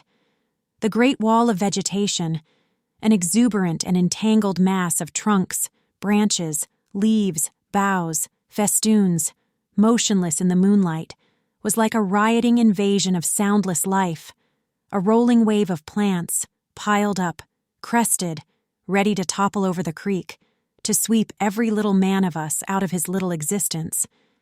And it moved not. A deadened burst of mighty splashes and snorts reached us from afar, as though an ichthyosaurus had been taking a bath of glitter in the great river. "After all," said the boiler-maker in a reasonable tone, "why shouldn't we get the rivets?" Why not, indeed? I did not know of any reason why we shouldn't. "They'll come in 3 weeks," I said confidently. But they didn't. Instead of rivets, there came an invasion, an infliction, a visitation. It came in sections during the next 3 weeks, each section headed by a donkey carrying a white man in new clothes and tan shoes, bowing from that elevation right and left to the impressed pilgrims. A quarrelsome band of footsore, sulky niggers trod on the heels of the donkey. A lot of tents, camp stools, tin boxes, white cases, brown bales would be shot down in the courtyard, and the air of mystery would deepen a little over the muddle of the station. 5 such installments came, with their absurd air of disorderly flight, with the loot of innumerable outfit shops and provision stores. That, one would think, they were lugging, after a raid, into the wilderness for equitable division. It was an inextricable mess of things, decent in themselves, but that human folly made look like the spoils of thieving. This devoted band called itself the El Dorado Exploring Expedition, and I believe they were sworn to secrecy. Their talk, however, was the talk of sordid buccaneers. It was reckless without hardihood, greedy without audacity, and cruel without courage. There was not an atom of foresight or of serious intention in the whole batch of them, and they did not seem aware these things are wanted for the work of the world. To tear treasure out of the bowels of the land was their desire, with no more moral purpose at the back of it than there is in burglars breaking into a safe. Who paid the expenses of the noble enterprise, I don't know, but the uncle of our manager was leader of that lot. In exterior, he resembled a butcher in a poor neighborhood, and his eyes had a look of sleepy cunning. He carried his fat paunch with ostentation on his short legs, and during the time his gang infested the station spoke to no one but his nephew. You could see these two roaming about all day long with their heads close together in an everlasting confab. I had given up worrying myself about the rivets. One's capacity for that kind of folly is more limited than you would suppose. I said hang, and let things slide. I had plenty of time for meditation, and now and then I would give some thought to Kurtz. I wasn't very interested in him. No. Still, I was curious to see whether this man, who had come out equipped with moral ideas of some sort, would climb to the top after all, and how he would set about his work when there. Dusra. One evening, as I was lying flat on the deck of my steamboat, I heard voices approaching, and there were the nephew and the uncle strolling along the bank. I laid my head on my arm again, and had nearly lost myself in a doze, when somebody said in my ear, as it were, "I am as harmless as a little child, but I don't like to be dictated to. Am I the manager, or am I not? I was ordered to send him there. It's incredible." I became aware that the two were standing on the shore alongside the forepart of the steamboat, just below my head. I did not move. It did not occur to me to move. I was sleepy. "It is unpleasant," grunted the uncle. "He has asked the administration to be sent there," said the other, with the idea of showing what he could do, and I was instructed accordingly. Look at the influence that man must have. Is it not frightful? They both agreed it was frightful, then made several bizarre remarks. Make rain and fine weather, one man, the council, by the nose.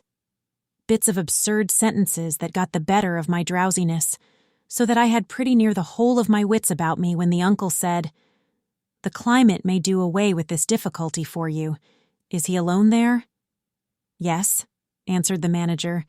"He sent his assistant down the river with a note to me in these terms. Clear this poor devil out of the country, and don't bother sending more of that sort. I had rather be alone than have the kind of men you can dispose of with me." It was more than a year ago. Can you imagine such impudence? "Anything since then?" asked the other hoarsely. "Ivory," jerked the nephew. "Lots of it. Prime sort. Lots, most annoying from him." "And with that?" questioned the heavy rumble. "Invoice," was the reply, fired out, so to speak. Then silence. They had been talking about Kurtz. I was broad awake by this time, but lying perfectly at ease, remained still, having no inducement to change my position. "How did that ivory come all this way?" growled the elder man, who seemed very vexed. The other explained that it had come with a fleet of canoes, in charge of an English half-caste clerk Kurtz had with him, that Kurtz had apparently intended to return himself, the station being by that time bare of goods and stores, but after coming 300 miles, had suddenly decided to go back, which he started to do alone in a small dugout with 4 paddlers, leaving the half-caste to continue down the river with the ivory. The 2 fellows there seemed astounded at anybody attempting such a thing. They were at a loss for an adequate motive. As to me, I seemed to see Kurtz for the first time. It was a distinct glimpse, the dugout, 4 paddling savages, and the lone white man turning his back suddenly on the headquarters, on relief, on thoughts of home. Perhaps, setting his face towards the depths of the wilderness, towards his empty and desolate station. I did not know the motive. Perhaps he was just simply a fine fellow who stuck to his work for its own sake. His name, you understand, had not been pronounced once. He was that man. The half-caste, who, as far as I could see, had conducted a difficult trip with great prudence and pluck, was invariably alluded to as that scoundrel. The scoundrel had reported that the man had been very ill, had recovered imperfectly. The two below me moved away then a few paces and strolled back and forth at some little distance. I heard, "Military post, doctor, 200 miles. Quite alone now. Unavoidable delays. 9 months. No news. Strange rumors." They approached again, just as the manager was saying, "No one, as far as I know, unless a species of wandering trader, a pestilential fellow, snapping ivory from the natives." Who was it they were talking about now? I gathered in snatches that this was some man supposed to be in Kurtz's district, and of whom the manager did not approve. "We will not be free from unfair competition till one of these fellows is hanged for an example," he said. "Certainly," grunted the other. "Get him hanged. Why not? Anything can be done in this country. That's what I say. Nobody here, you understand, here can endanger your position. And why? You stand the climate. You outlast them all. The danger is in Europe, but there before I left I took care to—" They moved off and whispered. Then their voices rose again. "The extraordinary series of delays is not my fault. I did my best." The fat man sighed. "Very sad." "And the pestiferous absurdity of his talk," continued the other. "He bothered me enough when he was here. Each station should be like a beacon on the road towards better things, a center for trade, of course, but also for humanizing, improving, instructing. Conceive you, that ass! And he wants to be manager. No, it's—" Here he got choked by excessive indignation, and I lifted my head the least bit. I was surprised to see how near they were, right under me. I could have spat upon their hats. They were looking on the ground, absorbed in thought. The manager was switching his leg with a slender twig. His sagacious relative lifted his head. "You have been well since you came out this time?" he asked. The other gave a start. "Who? I? Oh, like a charm. But the rest, oh my goodness, all sick. They die so quick, too, that I haven't the time to send them out of the country. It's incredible." Just so," grunted the uncle. "Ah, my boy, trust to this. I say, trust to this." I saw him extend his short flipper of an arm for a gesture that took in the forest, the creek, the mud, the river, seemed to beckon with a dishonoring flourish, before the sunlit face of the land, a treacherous appeal to the lurking death, to the hidden evil, to the profound darkness of its heart. It was so startling that I leaped to my feet and looked back at the edge of the forest, as though I had expected an answer of some sort to that black display of confidence.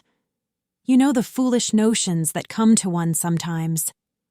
The high stillness confronted these two figures with its ominous patience, waiting for the passing away of a fantastic invasion.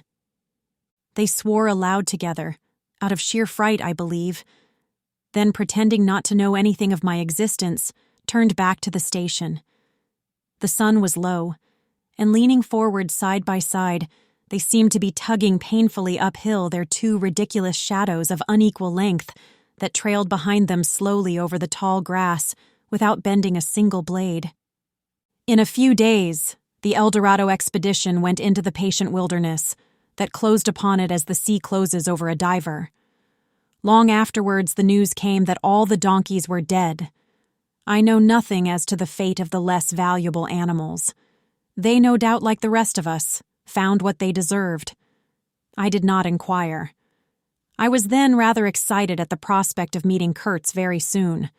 When I say very soon, I mean it comparatively. It was just 2 months from the day we left the creek when we came to the bank below Kurtz's station.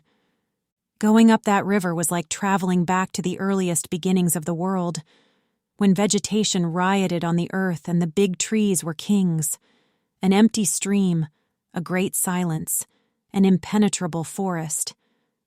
The air was warm, thick, heavy, sluggish. There was no joy in the brilliance of sunshine. The long stretches of the waterway ran on, deserted, into the gloom of overshadowed distances.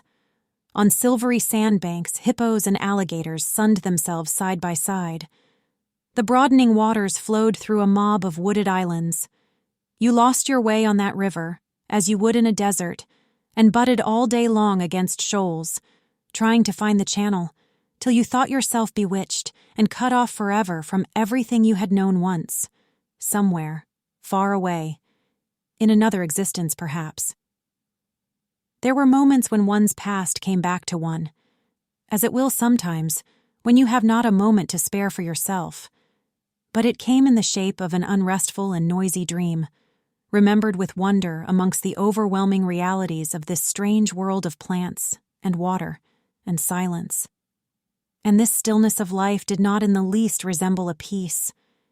It was the stillness of an implacable force brooding over an inscrutable intention. It looked at you with a vengeful aspect.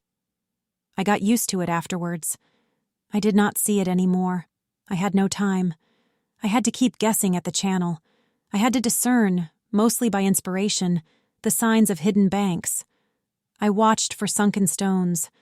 I was learning to clap my teeth smartly before my heart flew out, when I shaved by a fluke some infernal sly old snag that would have ripped the life out of the tin pot steamboat and drowned all the pilgrims.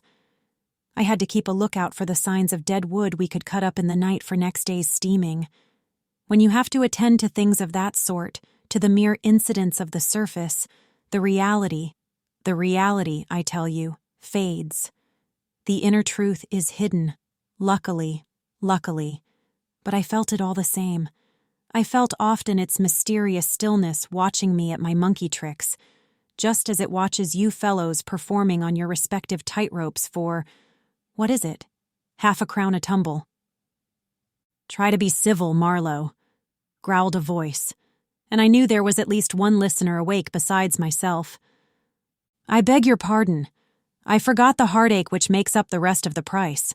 And indeed, what does the price matter, if the trick be well done? You do your tricks very well, and I didn't do badly either, since I managed not to sink that steamboat on my first trip. It's a wonder to me yet. Imagine a blindfolded man set to drive a van over a bad road. I sweated and shivered over that business considerably, I can tell you.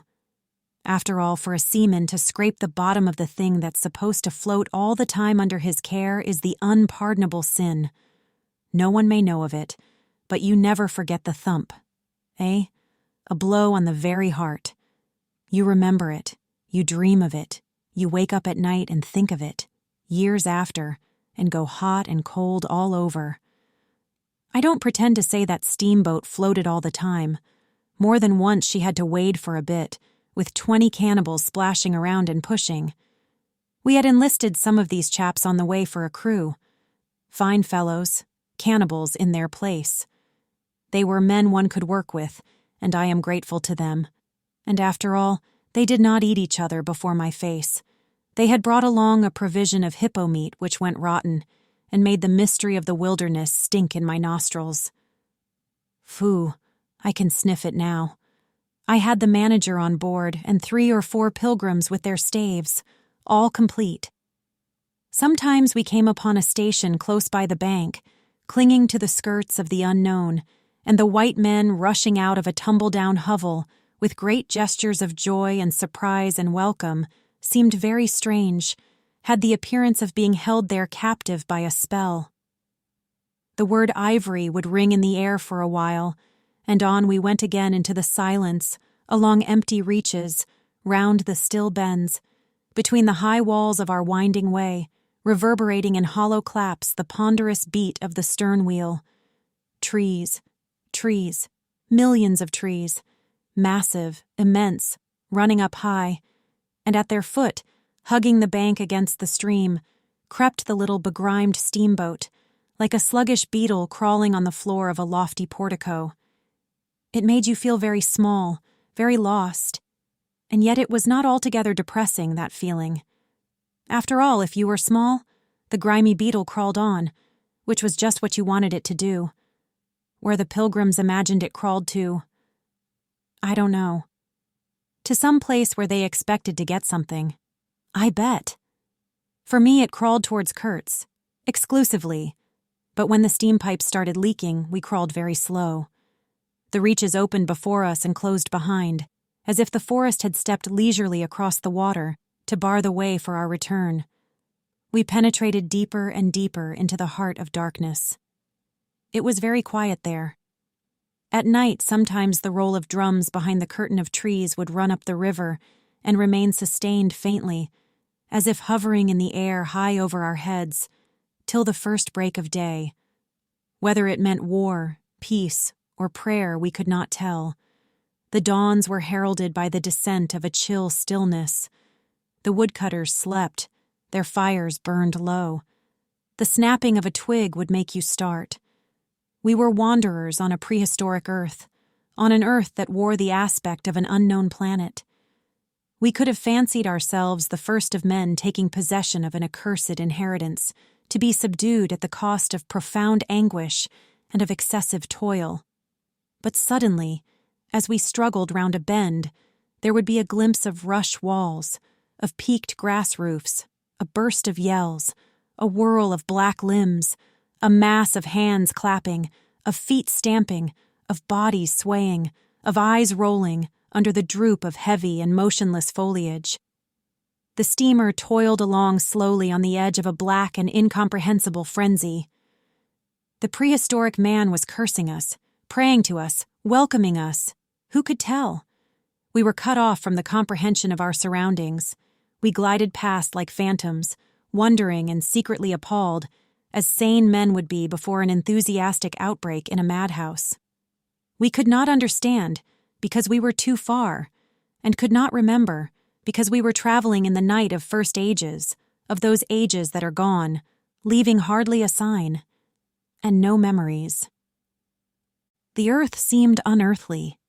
We are accustomed to look upon the shackled form of a conquered monster, but there you could look at a thing monstrous and free. It was unearthly, and the men no, they were not inhuman. Well, that was the worst of it. This suspicion of their not being inhuman. It would come slowly to one. They howled and leaped, and spun, and made horrid faces, but what thrilled you was just the thought of their humanity, like yours. The thought of your remote kinship with this wild and passionate uproar. Ugly. Yes, it was ugly enough, but if you were man enough, you would admit to yourself that there was in you just the faintest trace of a response to the terrible frankness of that noise, a dim suspicion of there being a meaning in it which you so remote from the night of first ages, could comprehend. And why not? The mind of man is capable of anything, because everything is in it, all the past as well as all the future. What was there after all?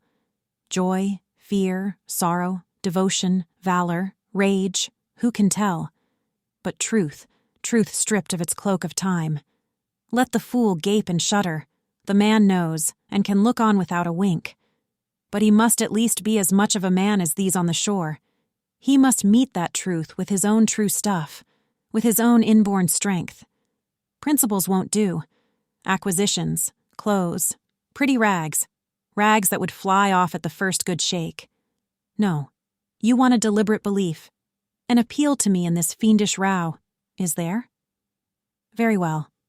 I hear, I admit, but I have a voice too, and for good or evil mine is the speech that cannot be silenced. Of course, a fool, what with sheer fright and fine sentiments, is always safe. Who's that grunting? You wonder I didn't go ashore for a howl and a dance?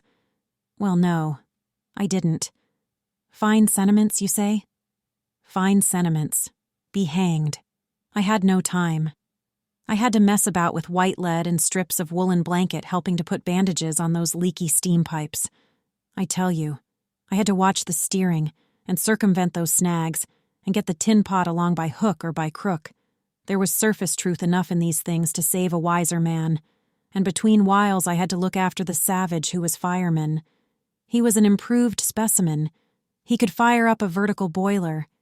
He was there below me, and upon my word, to look at him was as edifying as seeing a dog in a parody of breeches and a feather hat, walking on his hind legs. A few months of training had done for that really fine chap.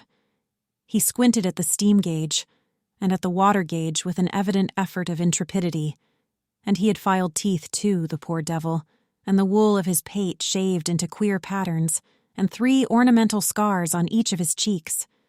He ought to have been clapping his hands and stamping his feet on the bank, instead of which he was hard at work, a thrall to strange witchcraft, full of improving knowledge. He was useful because he had been instructed, and what he knew was this, that should the water in that transparent thing disappear, the evil spirit inside the boiler would get angry through the greatness of his thirst and take a terrible vengeance.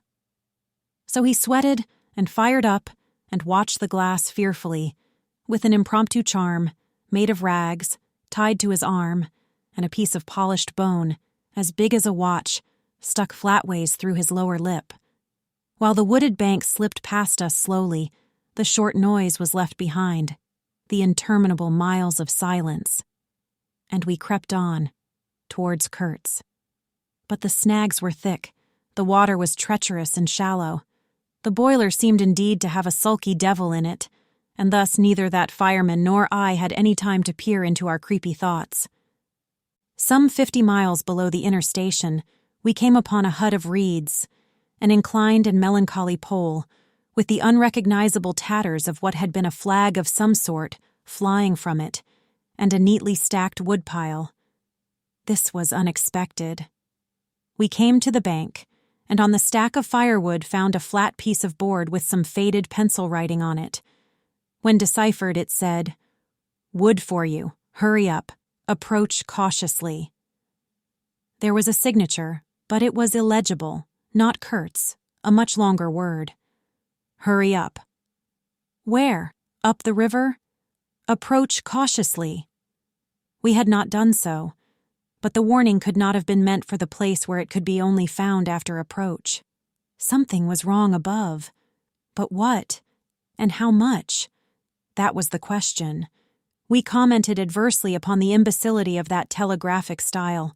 The bush around said nothing, and would not let us look very far either.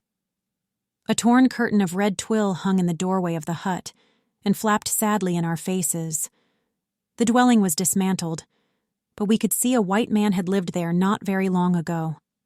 There remained a rude table, a plank on 2 posts, a heap of rubbish reposed in a dark corner, and by the door I picked up a book.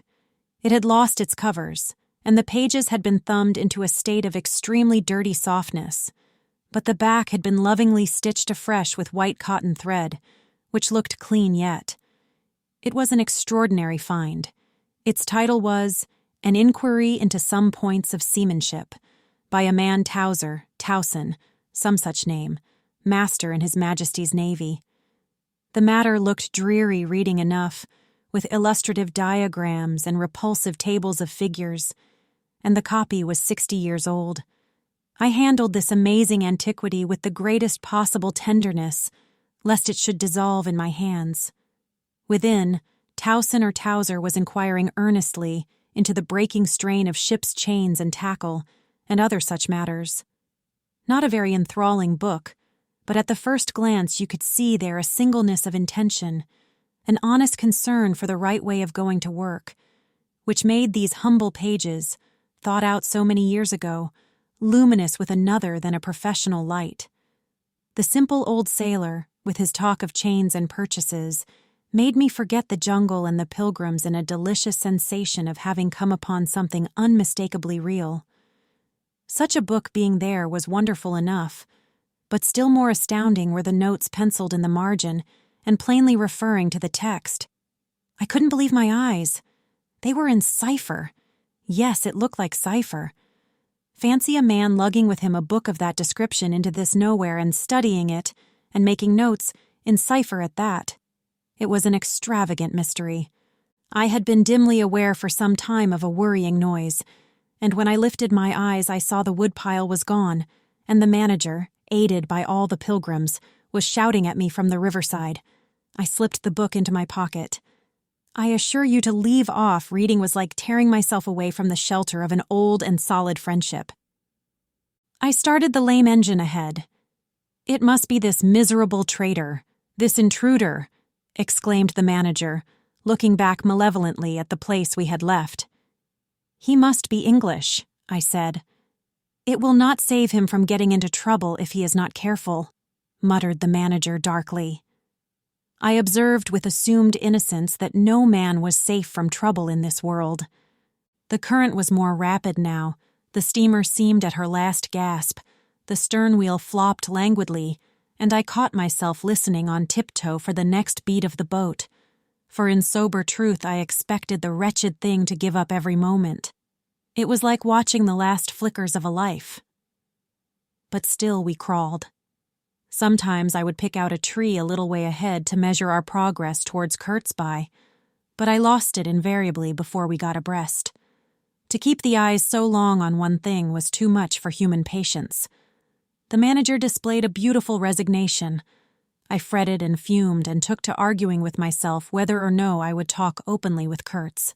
But before I could come to any conclusion, it occurred to me that my speech or my silence, indeed any action of mine, would be a mere futility. What did it matter what anyone knew or ignored? What did it matter who was manager? One gets sometimes such a flash of insight. The essentials of this affair lay deep under the surface, beyond my reach, and beyond my power of meddling. Towards the evening of the second day, we judged ourselves about 8 miles from Kurtz's station. I wanted to push on, but the manager looked grave and told me the navigation up there was so dangerous that it would be advisable, the sun being very low already, to wait where we were till next morning. Moreover, he pointed out that if the warning to approach cautiously were to be followed, we must approach in daylight, not at dusk or in the dark. This was sensible enough. 8 miles meant nearly 3 hours steaming for us, and I could also see suspicious ripples at the upper end of the reach. Nevertheless, I was annoyed beyond expression at the delay, and most unreasonably too, since one night more could not matter much after so many months. As we had plenty of wood, and caution was the word, I brought up in the middle of the stream. The reach was narrow, straight, with high sides like a railway cutting. The dusk came gliding into it long before the sun had set. The current ran smooth and swift, but a dumb immobility sat on the banks. The living trees, lashed together by the creepers and every living bush of the undergrowth, might have been changed into stone, even to the slenderest twig, to the lightest leaf. It was not sleep. It seemed unnatural, like a state of trance. Not the faintest sound of any kind could be heard. You looked on amazed, and began to suspect yourself of being deaf. Then the night came suddenly, and struck you blind as well. About 3 a.m, some large fish leaped, and the loud splash made me jump as though a gun had been fired. When the sun rose, there was a white fog, very warm and clammy, and more blinding than the night. It did not shift or drive. It was just there, standing all round you like something solid. At 8 or 9, perhaps, it lifted as a shutter lifts. We had a glimpse of the towering multitude of trees, of the immense matted jungle, with the blazing little ball of the sun hanging over it, all perfectly still. And then the white shutter came down again, smoothly, as if sliding in greased grooves. I ordered the chain, which we had begun to heave in, to be paid out again. Before it stopped running with a muffled rattle, a cry, a very loud cry, as of infinite desolation, soared slowly in the opaque air. It ceased. A complaining clamor, modulated in savage discords, filled our ears. The sheer unexpectedness of it made my hair stir under my cap. I don't know how it struck the others. To me, it seemed as though the mist itself had screamed. So suddenly, and apparently from all sides at once, did this tumultuous and mournful uproar arise. It culminated in a hurried outbreak of almost intolerably excessive shrieking, which stopped short, leaving us stiffened in a variety of silly attitudes and obstinately listening to the nearly as appalling and excessive silence. "Good God, what is the meaning?" stammered at my elbow one of the pilgrims, a little fat man with sandy hair and red whiskers, who wore side-spring boots and pink pajamas tucked into his socks. 2 others remained open-mouthed a whole minute, then dashed into the little cabin to rush out incontinently and stand darting scared glances, with Winchesters at ready in their hands. What we could see was just the steamer we were on, her outlines blurred as though she had been on the point of dissolving, and a misty strip of water, perhaps 2 feet broad, around her. And that was all. The rest of the world was nowhere, as far as our eyes and ears were concerned. Just nowhere. Gone. Disappeared. Swept off without leaving a whisper or a shadow behind. I went forward and ordered the chain to be hauled in short, so as to be ready to trip the anchor and move the steamboat at once if necessary. "Will they attack?" whispered an awed voice. "We will be all butchered in this fog," murmured another. The faces twitched with the strain, the hands trembled slightly, the eyes forgot to wink. It was very curious to see the contrast of expressions of the white men and of the black fellows of our crew, who were as much strangers to that part of the river as we, though their homes were only 800 miles away. The whites, of course greatly discomposed, had besides a curious look of being painfully shocked by such an outrageous row. The others had an alert, naturally interested expression, but their faces were essentially quiet, even those of the 1 or 2 who grinned as they hauled at the chain. Several exchanged short, grunting phrases, which seemed to settle the matter to their satisfaction. Their headman, a young, broad-chested black, severely draped in dark blue fringed cloths, with fierce nostrils, and his hair all done up artfully in oily ringlets, stood near me. "Aha!" I said, just for good fellowship's sake. "Catch him!" he snapped, with a bloodshot widening of his eyes and a flash of sharp teeth. "Catch him! Give him to us!" "To you, eh?" I asked. "What would you do with them?" "Eat him," he said curtly, and leaning his elbow on the rail, looked out into the fog in a dignified and profoundly pensive attitude. I would no doubt have been properly horrified had it not occurred to me that he and his chaps must be very hungry, that they must have been growing increasingly hungry for at least this month past. They had been engaged for 6 months. I don't think a single one of them had any clear idea of time, as we at the end of countless ages have. They still belonged to the beginnings of time, had no inherited experience to teach them, as it were. And of course, as long as there was a piece of paper written over in accordance with some farcical law or other made down the river, it didn't enter anybody's head to trouble how they would live. Certainly they had brought with them some rotten hippo meat, which couldn't have lasted very long anyway, even if the pilgrims hadn't, in the midst of a shocking hullabaloo, thrown a considerable quantity of it overboard. It looked like a high-handed proceeding, but it was really a case of legitimate self-defense.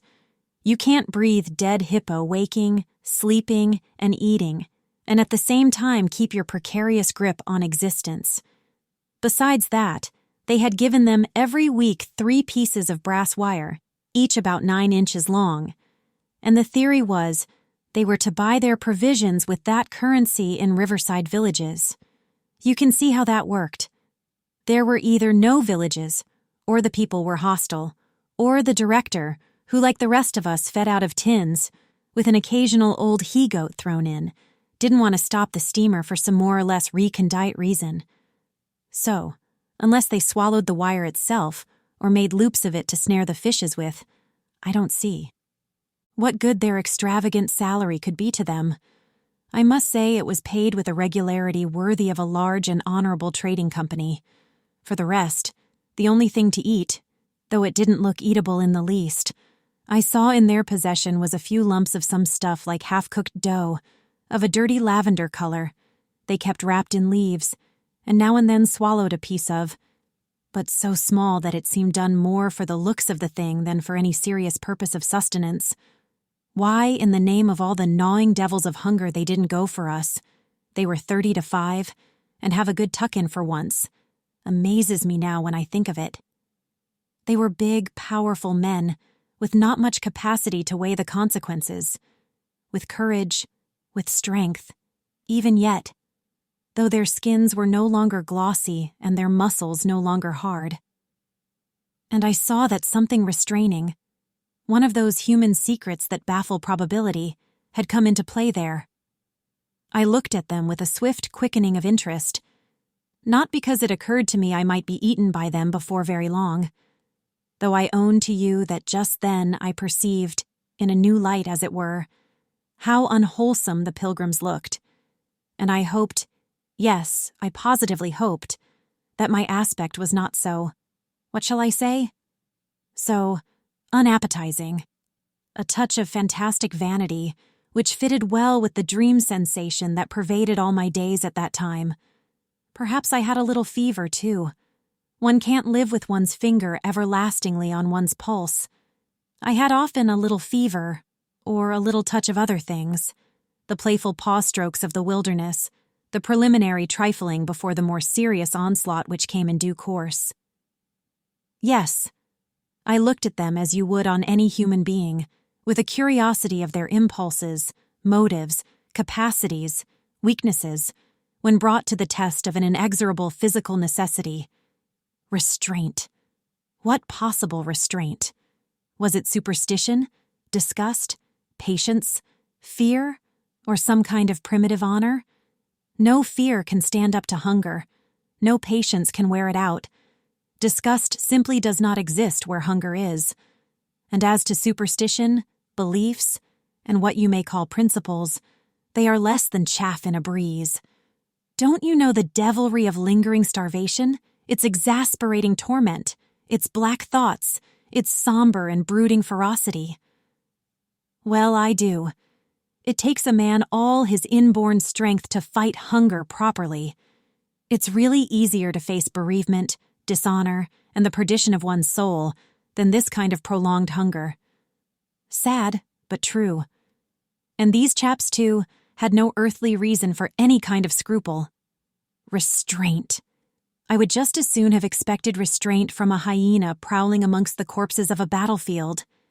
But there was the fact facing me, the fact dazzling to be seen, like the foam on the depths of the sea, like a ripple on an unfathomable enigma, a mystery greater, when I thought of it, than the curious, inexplicable note of desperate grief in this savage clamor that had swept by us on the riverbank, behind the blind whiteness of the fog.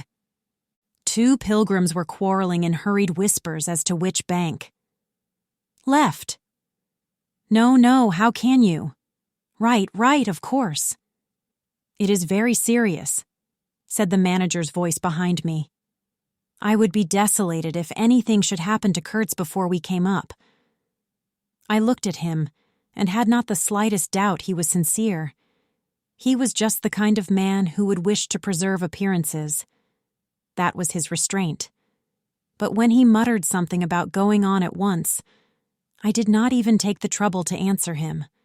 I knew, and he knew, that it was impossible. Were we to let go our hold of the bottom, we would be absolutely in the air, in space. We wouldn't be able to tell where we were going to, whether up or downstream or across, till we fetched against one bank or the other, and then we wouldn't know at first which it was. Of course I made no move. I had no mind for a smash-up. You couldn't imagine a more deadly place for a shipwreck. Whether we drowned at once or not, we were sure to perish speedily in one way or another. I authorize you to take all the risks, he said, after a short silence. I refuse to take any, I said shortly, which was just the answer he expected, though its tone might have surprised him. Well, I must defer to your judgment. You are captain, he said with marked civility. I turned my shoulder to him in sign of my appreciation and looked into the fog. How long would it last? It was the most hopeless lookout. The approach to this Kurtz grubbing for ivory in the wretched bush was beset by as many dangers as though he had been an enchanted princess sleeping in a fabulous castle. Will they attack, do you think? Asked the manager in a confidential tone. I did not think they would attack, for several obvious reasons. The thick fog was one. If they left the bank in their canoes, they would get lost in it, as we would be if we attempted to move. Still, I had also judged the jungle of both banks quite impenetrable, and yet eyes were in it, eyes that had seen us. The riverside bushes were certainly very thick, but the undergrowth behind was evidently penetrable. However, during the short lift, I had seen no canoes anywhere in the reach, certainly not abreast of the steamer. But what made the idea of attack inconceivable to me was the nature of the noise, of the cries we had heard. They had not the fierce character boding immediate hostile intention. Unexpected, wild, and violent as they had been, they had given me an irresistible impression of sorrow. The glimpse of the steamboat had for some reason filled those savages with unrestrained grief. The danger, if any, I expounded, was from our proximity to a great human passion let loose. Even extreme grief may ultimately vent itself in violence, but more generally takes the form of apathy. You should have seen the pilgrims stare. They had no heart to grin, or even to revile me, but I believe they thought me gone mad. With fright, maybe. I delivered a regular lecture. My dear boys, it was no good bothering. Keep a lookout? Well, you may guess I watched the fog for the signs of lifting as a cat watches a mouse. But for anything else, our eyes were of no more use to us than if we had been buried miles deep in a heap of cotton wool. It felt like it, too. Choking, warm, stifling. Besides, all I said, though it sounded extravagant, was absolutely true to fact. What we afterwards alluded to as an attack was really an attempt at repulse. The action was very far from being aggressive. It was not even defensive, in the usual sense.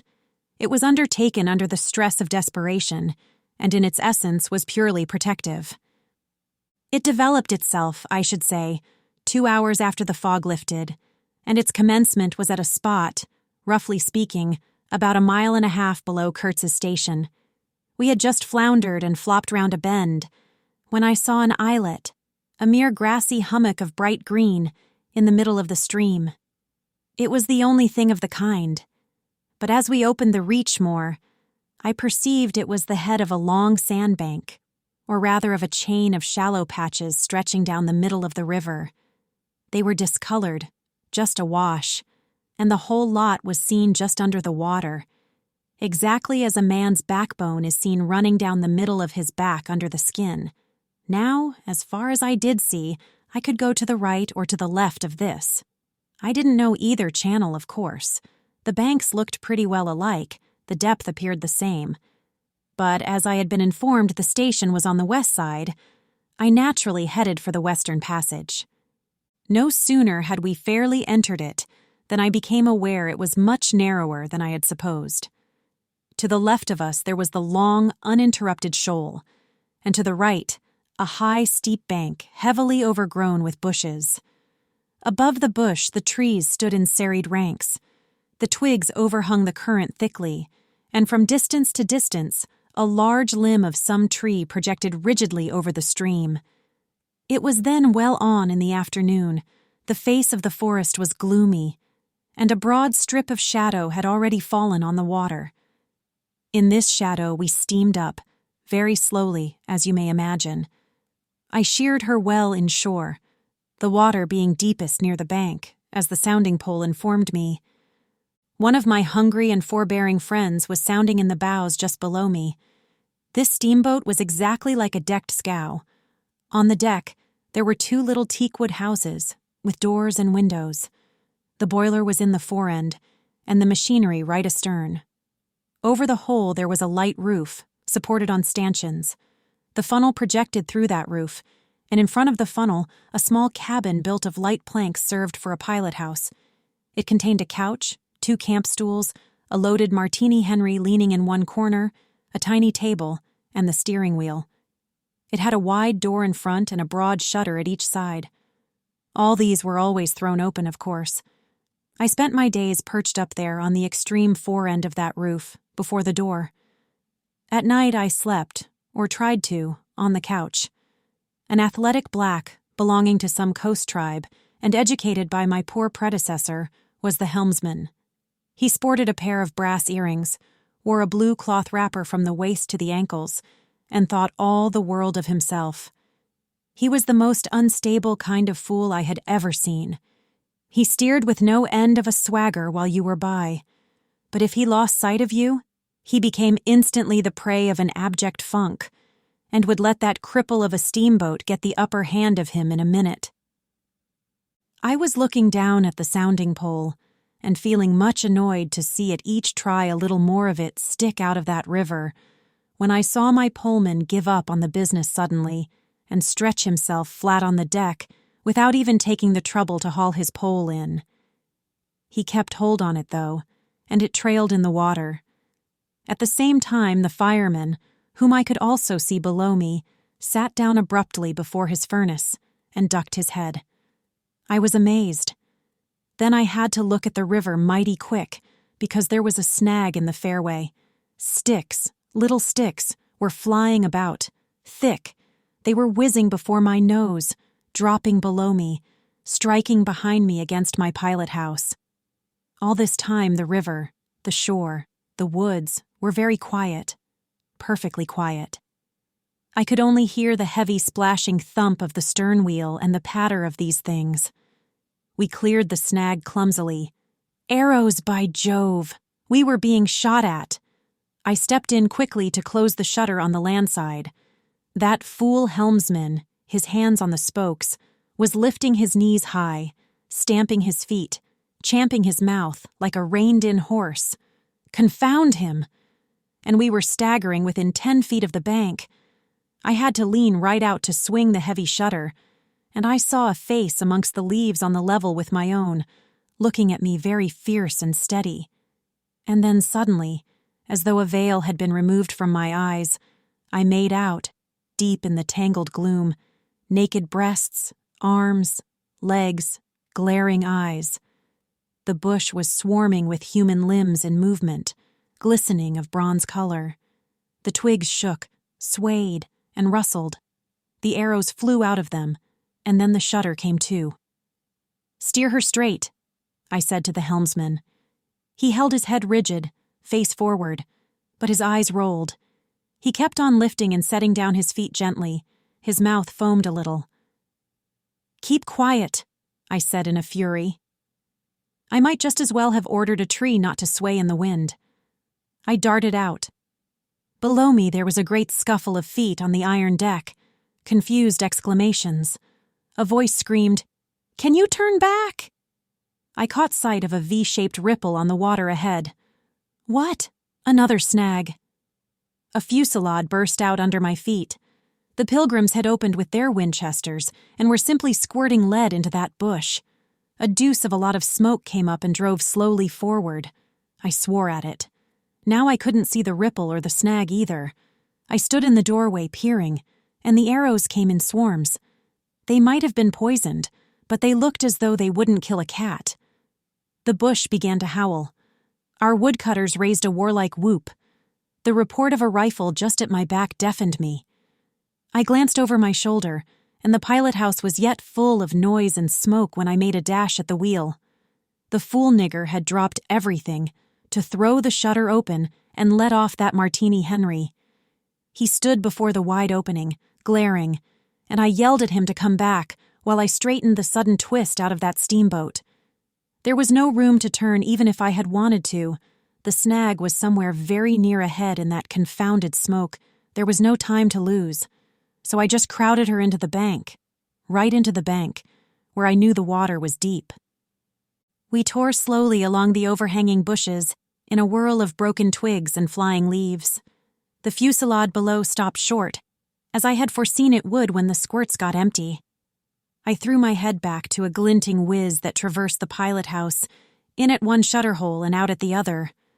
Looking past that mad helmsman who was shaking the empty rifle and yelling at the shore, I saw vague forms of men running bent double, leaping, gliding, distinct, incomplete, evanescent. Something big appeared in the air before the shutter. The rifle went overboard, and the man stepped back swiftly, looked at me over his shoulder in an extraordinary, profound, familiar manner, and fell upon my feet. The side of his head hit the wheel twice, and the end of what appeared a long cane clattered round and knocked over a little camp stool. It looked as though, after wrenching that thing from somebody ashore, he had lost his balance in the effort, The thin smoke had blown away. We were clear of the snag, and looking ahead I could see that in another 100 yards or so I would be free to sheer off, away from the bank. But my feet felt so very warm and wet that I had to look down. The man had rolled on his back and stared straight up at me. Both his hands clutched that cane. It was the shaft of a spear that, either thrown or lunged through the opening, had caught him in the side, just below the ribs. The blade had gone in out of sight after making a frightful gash. My shoes were full. A pool of blood lay very still, gleaming dark red under the wheel. His eyes shone with an amazing luster. The fusillade burst out again. He looked at me anxiously, gripping the spear like something precious, with an air of being afraid I would try to take it away from him. I had to make an effort to free my eyes from his gaze and attend to the steering. With one hand I felt above my head for the line of the steam whistle and jerked out screech after screech hurriedly. The tumult of angry and warlike yells was checked instantly, and then from the depths of the woods went out such a tremulous and prolonged wail of mournful fear and utter despair as may be imagined to follow the flight of the last hope from the earth. There was a great commotion in the bush. The shower of arrows stopped. A few dropping shots rang out sharply. Then silence, in which the languid beat of the stern wheel came plainly to my ears. I put the helm hard a starboard at the moment when the pilgrim in pink pajamas, very hot and agitated, appeared in the doorway. "The manager sends me," he began in an official tone and stopped short. "Good God," he said, glaring at the wounded man. We two whites stood over him, and his lustrous and inquiring glance enveloped us both. I declare it looked as though he would presently put to us some questions in an understandable language, but he died without uttering a sound, without moving a limb, without twitching a muscle. Only in the very last moment, as though in response to some sign we could not see, to some whisper we could not hear, he frowned heavily, and that frown gave to his black death mask an inconceivably somber, brooding, and menacing expression. The luster of inquiring glance faded swiftly into vacant glassiness. "Can you steer?" I asked the agent eagerly. He looked very dubious, but I made a grab at his arm, and he understood at once I meant him to steer whether or no. To tell you the truth, I was morbidly anxious to change my shoes and socks. "He is dead," murmured the fellow, immensely impressed. "No doubt about it," said I, tugging like mad at the shoelaces. "And by the way, I suppose Kurtz is dead as well by this time." For the moment that was the dominant thought. There was a sense of extreme disappointment, as though I had found out I had been striving after something altogether without a substance. I couldn't have been more disgusted if I had traveled all this way for the sole purpose of talking with Kurtz. I flung one shoe overboard, and became aware that that was exactly what I had been looking forward to, a talk with Kurtz. I made the strange discovery that I had never imagined him as doing, but as discoursing. I didn't say to myself, "Now I will never see him," or "Now I will never shake him by the hand," but "Now I will never hear him." The man presented himself as a voice. Not, of course, that I did not connect him with some sort of action. Hadn't I been told in all the tones of jealousy and admiration that he had collected, bartered, swindled, or stolen more ivory than all the other agents together? That was not the point. The point was in his being a gifted creature, and that of all his gifts, the one that stood out preeminently, that carried with it a sense of real presence, was his ability to talk. His words. The gift of expression. The bewildering, the illuminating, the most exalted and the most contemptible.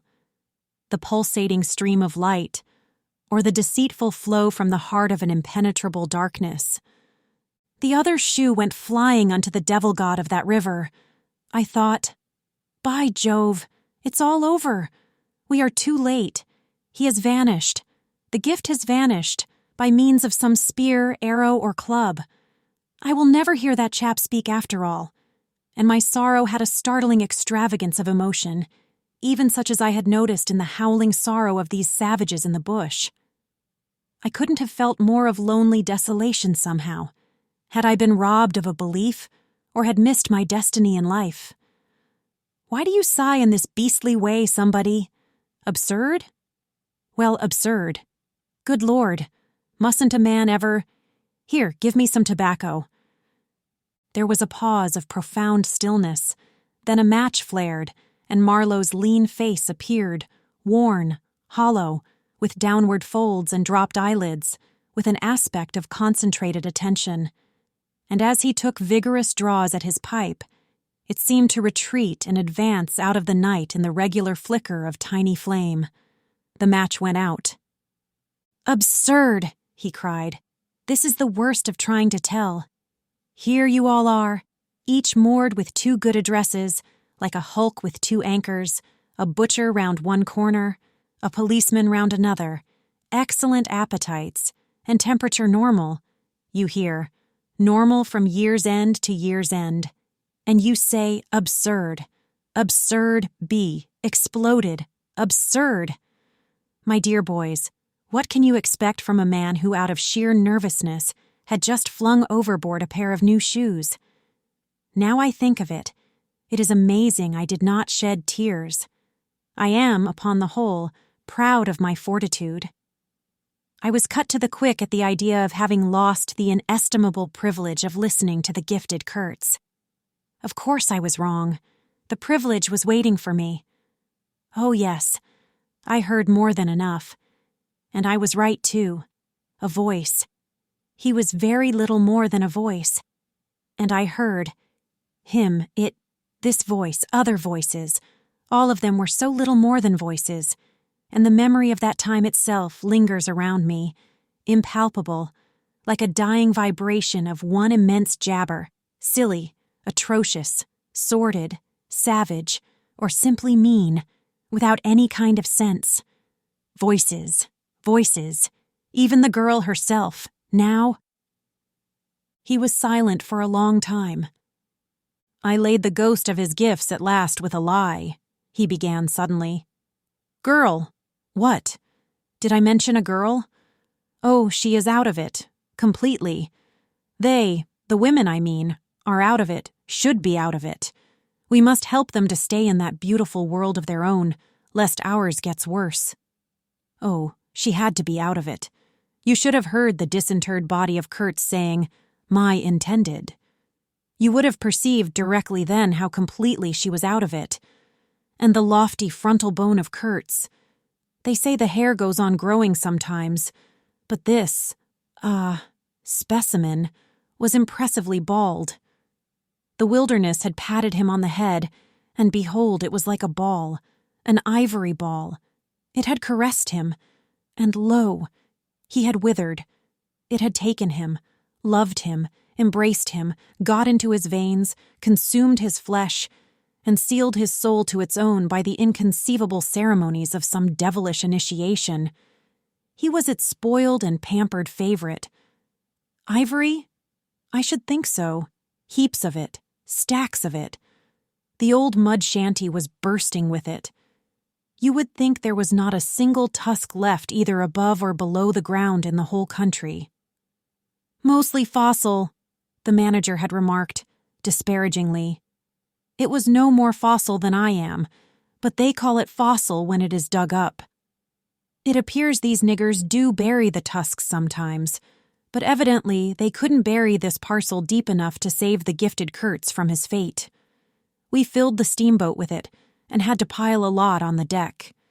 Thus he could see and enjoy as long as he could see, because the appreciation of this favor had remained with him to the last. You should have heard him say, "My ivory." Oh yes, I heard him. My intended, my ivory, my station, my river, my— Everything belonged to him. It made me hold my breath in expectation of hearing the wilderness burst into a prodigious peal of laughter that would shake the fixed stars in their places. Everything belonged to him, but that was a trifle.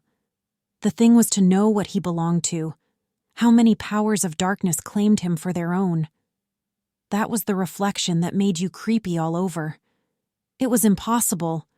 It was not good for one either, trying to imagine. He had taken a high seat amongst the devils of the land. I mean literally. You can't understand. How could you? With solid pavement under your feet, surrounded by kind neighbors ready to cheer you or to fall on you, stepping delicately between the butcher and the policeman, in the holy terror of scandal and gallows and lunatic asylums. How can you imagine what particular region of the first ages a man's untrammeled feet may take him into by the way of solitude? Utter solitude without a policeman, by the way of silence. Utter silence, where no warning voice of a kind neighbor can be heard whispering of public opinion. These little things make all the great difference. When they are gone, you must fall back upon your own innate strength, upon your own capacity for faithfulness. Of course, you may be too much of a fool to go wrong, too dull even to know you are being assaulted by the powers of darkness. I take it. No fool ever made a bargain for his soul with the devil. The fool is too much of a fool, or the devil too much of a devil. I don't know which. Or you may be such a thunderingly exalted creature as to be altogether deaf and blind to anything but heavenly sights and sounds. Then the earth for you is only a standing place, and whether to be like this is your loss or your gain I won't pretend to say. But most of us are neither one nor the other. The earth for us is a place to live in, where we must put up with sights, with sounds, with smells too, by Jove. Breathe dead hippo, so to speak, and not be contaminated. And there, don't you see? Your strength comes in, the faith in your ability for the digging of unostentatious holes to bury the stuff in, your power of devotion, not to yourself, but to an obscure, backbreaking business. And that's difficult enough. Mind, I am not trying to excuse or even explain. I am trying to account to myself for Kurtz, for the shade of Kurtz. This initiated wraith. From the back of nowhere honored me with its amazing confidence before it vanished altogether. This was because it could speak English to me. The original Kurtz had been educated partly in England, and, as he was good enough to say himself, his sympathies were in the right place. His mother was half English, his father was half French. All Europe contributed to the making of Kurtz. And by I learned that, most appropriately, the International Society for the Suppression of Savage Customs had entrusted him with the making of a report for its future guidance. And he had written it too. I've seen it. I've read it. It was eloquent, vibrating with eloquence, but too high-strung, I think. 17 pages of close writing he had found time for. But this must have been before his, let us say, nerves went wrong, and caused him to preside at certain midnight dances ending with unspeakable rites, which, as far as I reluctantly gathered from what I heard at various times, were offered up to him. Do you understand? To Kurtz himself. But it was a beautiful piece of writing. The opening paragraph, however, in the light of later information, strikes me now as ominous. He began with the argument that we whites, from the point of development we had arrived at, must necessarily appear to them savages, in the nature of supernatural beings. We approach them with the might of a deity, and so on, and so on. By the simple exercise of our will, we can exert a power for good practically unbounded. From that point he soared and took me with him. The peroration was magnificent, though difficult to remember, you know. It gave me the notion of an exotic immensity ruled by an august benevolence. It made me tingle with enthusiasm. This was the unbounded power of eloquence, of words, of burning noble words. There were no practical hints to interrupt the magic current of phrases, unless a kind of note at the foot of the last page, scrawled evidently much later, in an unsteady hand, may be regarded as the exposition of a method. It was very simple, and at the end of that moving appeal to every altruistic sentiment it blazed at you, luminous and terrifying, like a flash of lightning in a serene sky. Exterminate all the brutes. The curious part was that he had apparently forgotten all about that valuable postscriptum, because, later on, when he in a sense came to himself, he repeatedly entreated me to take good care of my pamphlet, he called it, as it was sure to have in the future a good influence upon his career. I had full information about all these things, and besides, as it turned out, I was to have the care of his memory. I've done enough for it to give me the indisputable right to lay it, if I choose, for an everlasting rest in the dustbin of progress, amongst all the sweepings and, figuratively speaking, all the dead cats of civilization. But then, you see, I can't choose. He won't be forgotten. Whatever he was not common. He had the power to charm or frighten rudimentary souls into an aggravated witch dance in his honor. He could also fill the small souls of the pilgrims with bitter misgivings. He had one devoted friend at least, and he had conquered one soul in the world that was neither rudimentary nor tainted with self-seeking. No, I can't forget him, though I am not prepared to affirm the fellow was exactly worth the life we lost in getting to him. I missed my late helmsman awfully. I missed him even while his body was still lying in the pilot house. Perhaps you will think it passing strange, this regret for a savage who was no more account than a grain of sand in a black Sahara. Well, don't you see, he had done something. He had steered. For months I had him at my back, a help, an instrument. It was a kind of partnership. He steered for me. I had to look after him. I worried about his deficiencies, and thus a subtle bond had been created, of which I only became aware when it was suddenly broken. And the intimate profundity of that look he gave me when he received his hurt remains to this day in my memory, like a claim of distant kinship affirmed in a supreme moment. Poor fool! If he had only left that shutter alone. He had no restraint, just like Kurtz, a tree swayed by the wind. As soon as I had put on a dry pair of slippers, I dragged him out, after first jerking the spear out of his side, which operation, I confess, I performed with my eyes shut tight. His heels leaped together over the little doorstep. His shoulders were pressed to my breast. I hugged him from behind desperately. Oh, he was heavy, heavier than any man on earth, I should imagine. Then, without more ado, I tipped him overboard. The current snatched him as though he had been a wisp of grass, and I saw the body roll over twice before I lost sight of it forever. All the pilgrims and the manager were then congregated on the awning deck about the pilot house, chattering at each other like a flock of excited magpies, and there was a scandalized murmur at my heartless promptitude. What they wanted to keep that body hanging about for I can't guess. Embalm it, maybe. But I had also heard another, and a very ominous murmur on the deck below. My friends the woodcutters were likewise scandalized, and with a better show of reason, though I admit that the reason itself was quite inadmissible. Oh, quite. I had made up my mind that if my late helmsman was to be eaten, the fishes alone should have him. He had been a very second-rate helmsman while alive, but now he was dead, he might have become a first-class temptation, and possibly caused some startling trouble. Besides, I was anxious to take the wheel, the man in pink pajamas showing himself a hopeless duffer at the business. This I did directly the simple funeral was over. We were going half speed, keeping right in the middle of the stream, and I listened to the talk about me. They had given up Kurtz. They had given up the station. Kurtz was dead, and the station had been burnt, and so on, and so on. The red-haired pilgrim was beside himself with the thought that at least this poor Kurtz had been properly avenged.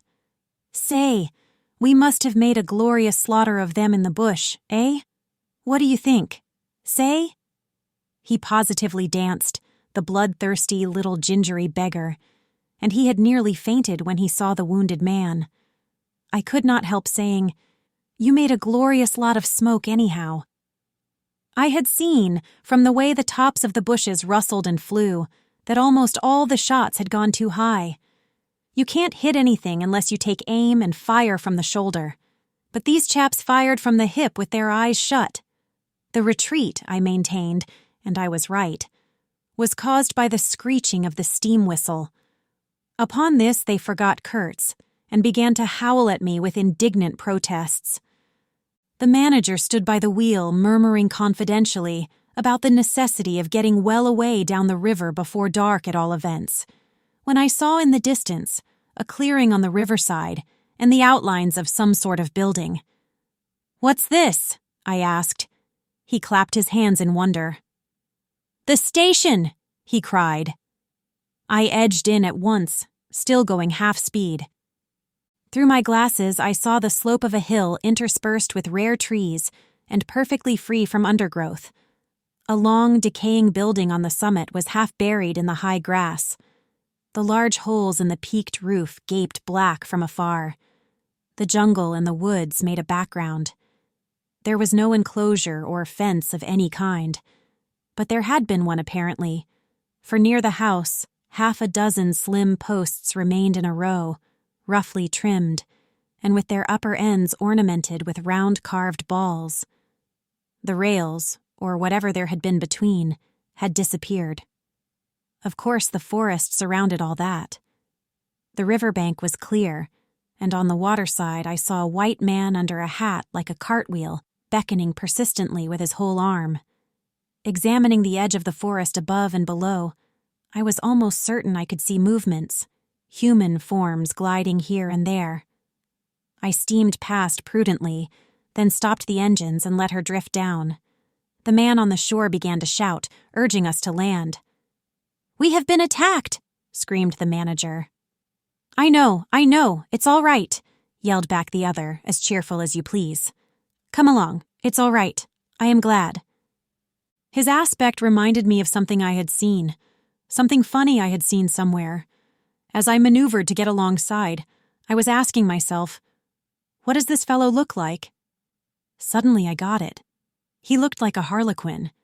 His clothes had been made of some stuff that was brown holland probably, but it was covered with patches all over, with bright patches, blue, red, and yellow.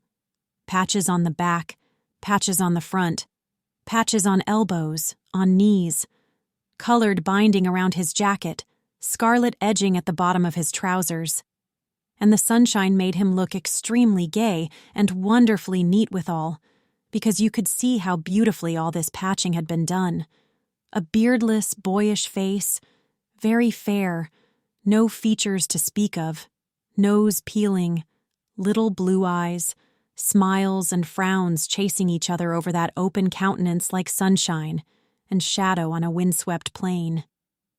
"Look out, Captain," he cried. "There's a snag lodged in here last night." What? Another snag? I confess I swore shamefully. I had nearly holed my cripple to finish off that charming trip. The harlequin on the bank turned his little pug nose up to me. "You English?" he asked, all smiles. "Are you?" I shouted from the wheel. The smiles vanished, and he shook his head as if sorry for my disappointment. Then he brightened up. "Never mind," he cried encouragingly. "Are we in time?" I asked. "He is up there," he replied, with a toss of the head up the hill, and becoming gloomy all of a sudden. His face was like the autumn sky, overcast one moment and bright the next. When the manager, escorted by the pilgrims, all of them armed to the teeth, had gone to the house, this chap came on board.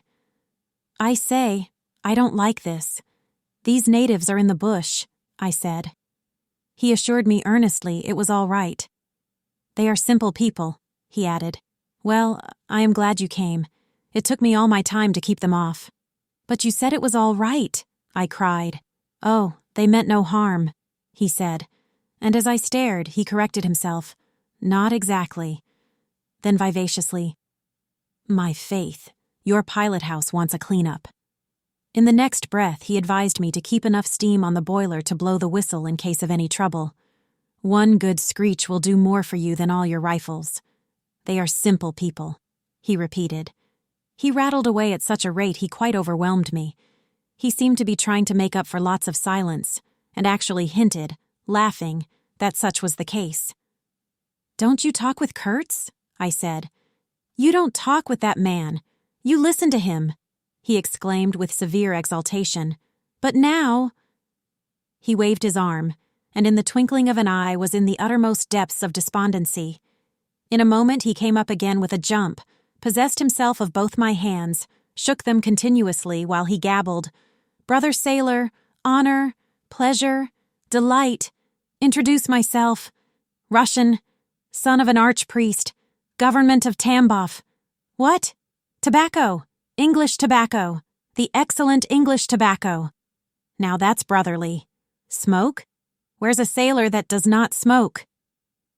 The pipe soothed him, and gradually I made out he had run away from school, had gone to sea in a Russian ship, ran away again, served some time in English ships, was now reconciled with the archpriest. He made a point of that. But when one is young, one must see things, gather experience, ideas, enlarge the mind. "Here," I interrupted, "you can never tell. Here I met Kurtz," he said, youthfully solemn and reproachful. I held my tongue after that.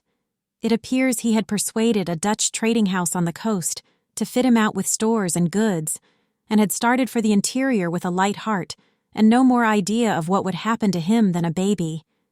He had been wandering about that river for nearly 2 years alone, cut off from everybody and everything. "I am not so young as I look. I am 25, he said. At first, old Van Schuiten would tell me to go to the devil, he narrated with keen enjoyment. But I stuck to him, and talked, till at last he got afraid I would talk the hind leg off his favorite dog, so he gave me some cheap things and a few guns, and told me he hoped he would never see my face again. Good old Dutchman Van Schuiten. I've sent him one small lot of ivory a year ago, so that he can't call me a little thief when I get back. I hope he got it. And for the rest, I don't care. I had some wood stacked for you. That was my old house. Did you see?" I gave him Towson's book. He made as though he would kiss me, but restrained himself. "The only book I had left, and I thought I had lost it," he said, looking at it ecstatically. "So many accidents happen to a man going about alone, you know. Canoes get upset sometimes, and sometimes you've got to clear out so quick when the people get angry." He thumbed the pages. "You made notes in Russian?" I asked. He nodded. "I thought they were written in cipher," I said. He laughed, then became serious. "I had lots of trouble to keep these people off," he said. "Did they want to kill you?" I asked. "Oh no," he cried and checked himself. "Why did they attack us?" I pursued. He hesitated, then said shamefacedly, "They don't want him to go." "Don't they?" I said curiously. He nodded a nod full of mystery and wisdom. "I tell you," he cried, "this man has enlarged my mind." He opened his arms wide, staring at me with his little blue eyes that were perfectly round. "Mundram." I looked at him, lost in astonishment. There he was before me, in motley, as though he had absconded from a troupe of mimes, enthusiastic, fabulous. His very existence was improbable, inexplicable, and altogether bewildering. He was an insoluble problem. It was inconceivable how he had existed, how he had succeeded in getting so far, how he had managed to remain, why he did not instantly disappear. "I went a little farther," he said. "Then still a little farther, till I had gone so far that I don't know how I'll ever get back. Never mind. Plenty time. I can manage. You take Kurtz away quick. Quick, I tell you." The glamour of youth enveloped his party-colored rags, his destitution, his loneliness, the essential desolation of his futile wanderings. For months, for years, his life hadn't been worth a day's purchase. And there he was gallantly, thoughtlessly alive, to all appearances indestructible solely by the virtue of his few years and of his unreflecting audacity. I was seduced into something like admiration, like envy. Glamour urged him on, glamour kept him unscathed. He surely wanted nothing from the wilderness but space to breathe in and to push on through.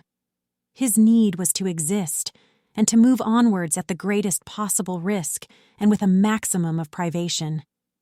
If the absolutely pure, uncalculating, unpractical spirit of adventure had ever ruled a human being, it ruled this bepatched youth, I almost envied him the possession of this modest and clear flame. It seemed to have consumed all thought of self so completely that even while he was talking to you, you forgot that it was he, the man before your eyes, who had gone through these things. I did not envy him his devotion to Kurtz, though. He had not meditated over it. It came to him, and he accepted it with a sort of eager fatalism. I must say that to me it appeared about the most dangerous thing in every way he had come upon so far. They had come together unavoidably, like two ships becalmed near each other, and lay rubbing sides at last. I suppose Kurtz wanted an audience, because on a certain occasion, when encamped in the forest, they had talked all night, or more probably Kurtz had talked. "We talked of everything," he said, quite transported at the recollection. I forgot there was such a thing as sleep. The night did not seem to last an hour. Everything, everything. Of love, too. "Ah, he talked to you of love," I said, much amused. "It isn't what you think," he cried, almost passionately. "It was in general. He made me see things. Things." He threw his arms up. We were on deck at the time, and the headman of my woodcutters, lounging nearby, turned upon him his heavy and glittering eyes. I looked around, and I don't know why, but I assure you that never, never before, did this land, this river, this jungle, the very arch of this blazing sky, appear to me so hopeless and so dark, so impenetrable to human thought, so pitiless to human weakness. And, ever since, you have been with him, of course?" I said. "On the contrary, it appears their intercourse had been very much broken by various causes. He had, as he informed me proudly, managed to nurse Kurtz through 2 illnesses.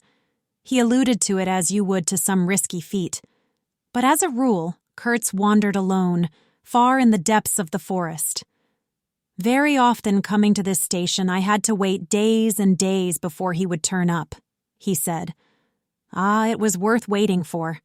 Sometimes." "What was he doing? Exploring or what?" I asked. "Oh, yes, of course. He had discovered lots of villages, a lake, too. He did not know exactly in what direction. It was dangerous to inquire too much, but mostly his expeditions had been for ivory." "But he had no goods to trade with by that time," I objected. "There's a good lot of cartridges left even yet," he answered, looking away. "To speak plainly, he raided the country," I said. He nodded. "Not alone, surely." He muttered something about the villages round that lake. "Kurtz got the tribe to follow him, did he?" I suggested. He fidgeted a little. "They adored him," he said. The tone of these words was so extraordinary that I looked at him searchingly. It was curious to see his mingled eagerness and reluctance to speak of Kurtz. The man filled his life, occupied his thoughts, swayed his emotions. "What can you expect?" he burst out. "He came to them with thunder and lightning, you know, and they had never seen anything like it, and very terrible. He could be very terrible. You can't judge Kurtz as you would an ordinary man. No, no, no. Now, just to give you an idea, I don't mind telling you, he wanted to shoot me too one day, but I don't judge him." "Shoot you!" I cried. "What for?" "Well, I had a small lot of ivory the chief of that village near my house gave me. You see, I used to shoot game for them. Well, he wanted it, and wouldn't hear reason. He declared he would shoot me unless I gave him the ivory, and then cleared out of the country, because he could do so, and had a fancy for it, and there was nothing on earth to prevent him killing whom he jolly well pleased. And it was true, too. I gave him the ivory. What did I care? But I didn't clear out. No, no. I couldn't leave him. I had to be careful, of course, till we got friendly again for a time. He had his second illness then. Afterwards, I had to keep out of the way, but I didn't mind. He was living for the most part in those villages on the lake. When he came down to the river, sometimes he would take to me, and sometimes it was better for me to be careful. This man suffered too much. He hated all this, and somehow he couldn't get away. When I had a chance, I begged him to try and leave while there was time. I offered to go back with him, and he would say yes, and then he would remain, go off on another ivory hunt, disappear for weeks, forget himself amongst these people, forget himself, you know. Why? He's mad, I said. He protested indignantly. Kurtz couldn't be mad. If I had heard him talk only 2 days ago, I wouldn't dare hint at such a thing. I had taken up my binoculars while we talked and was looking at the shore, sweeping the limit of the forest at each side and at the back of the house. The consciousness of there being people in that bush, so silent, so quiet, as silent and quiet as the ruined house on the hill, made me uneasy. There was no sign on the face of nature of this amazing tale that was not so much told as suggested to me in desolate exclamations, completed by shrugs, in interrupted phrases, in hints ending in deep sighs. The woods were unmoved, like a mask, heavy, like the closed door of a prison.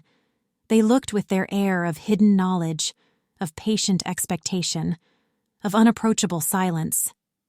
The Russian was explaining to me that it was only lately that Kurtz had come down to the river, bringing along with him all the fighting men of that lake tribe.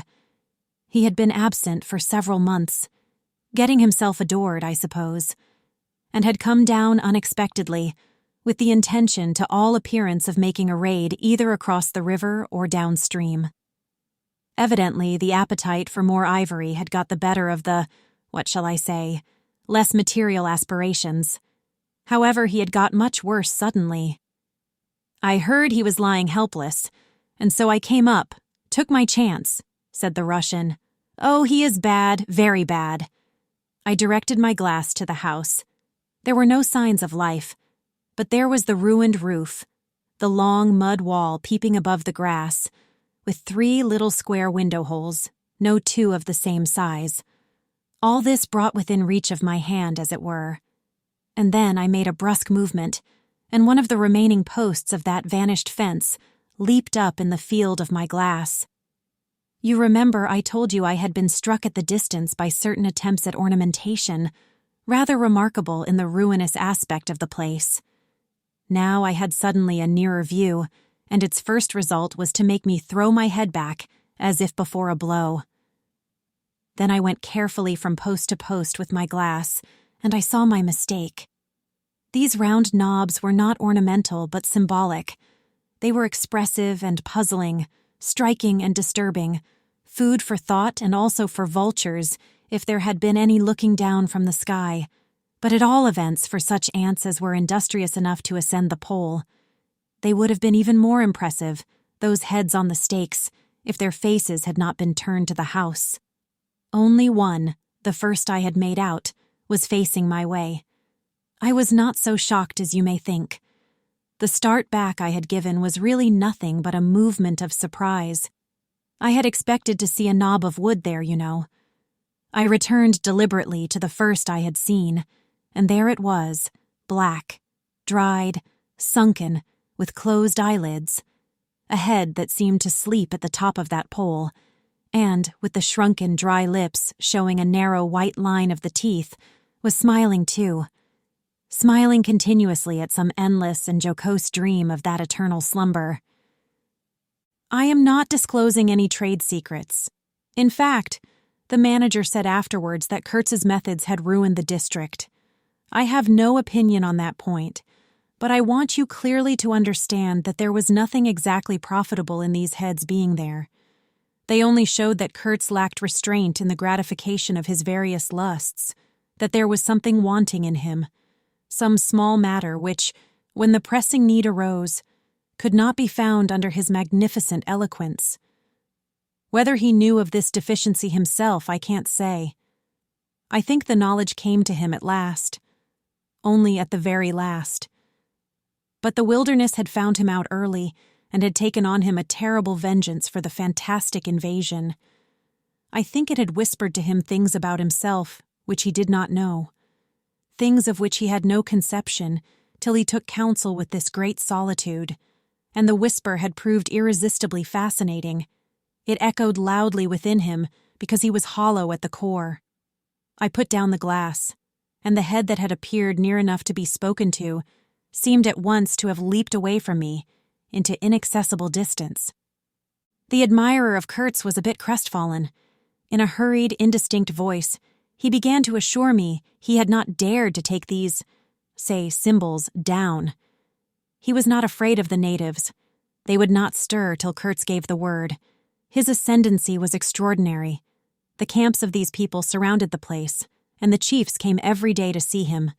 They would crawl. "I don't want to know anything of the ceremonies used when approaching Kurtz," I shouted.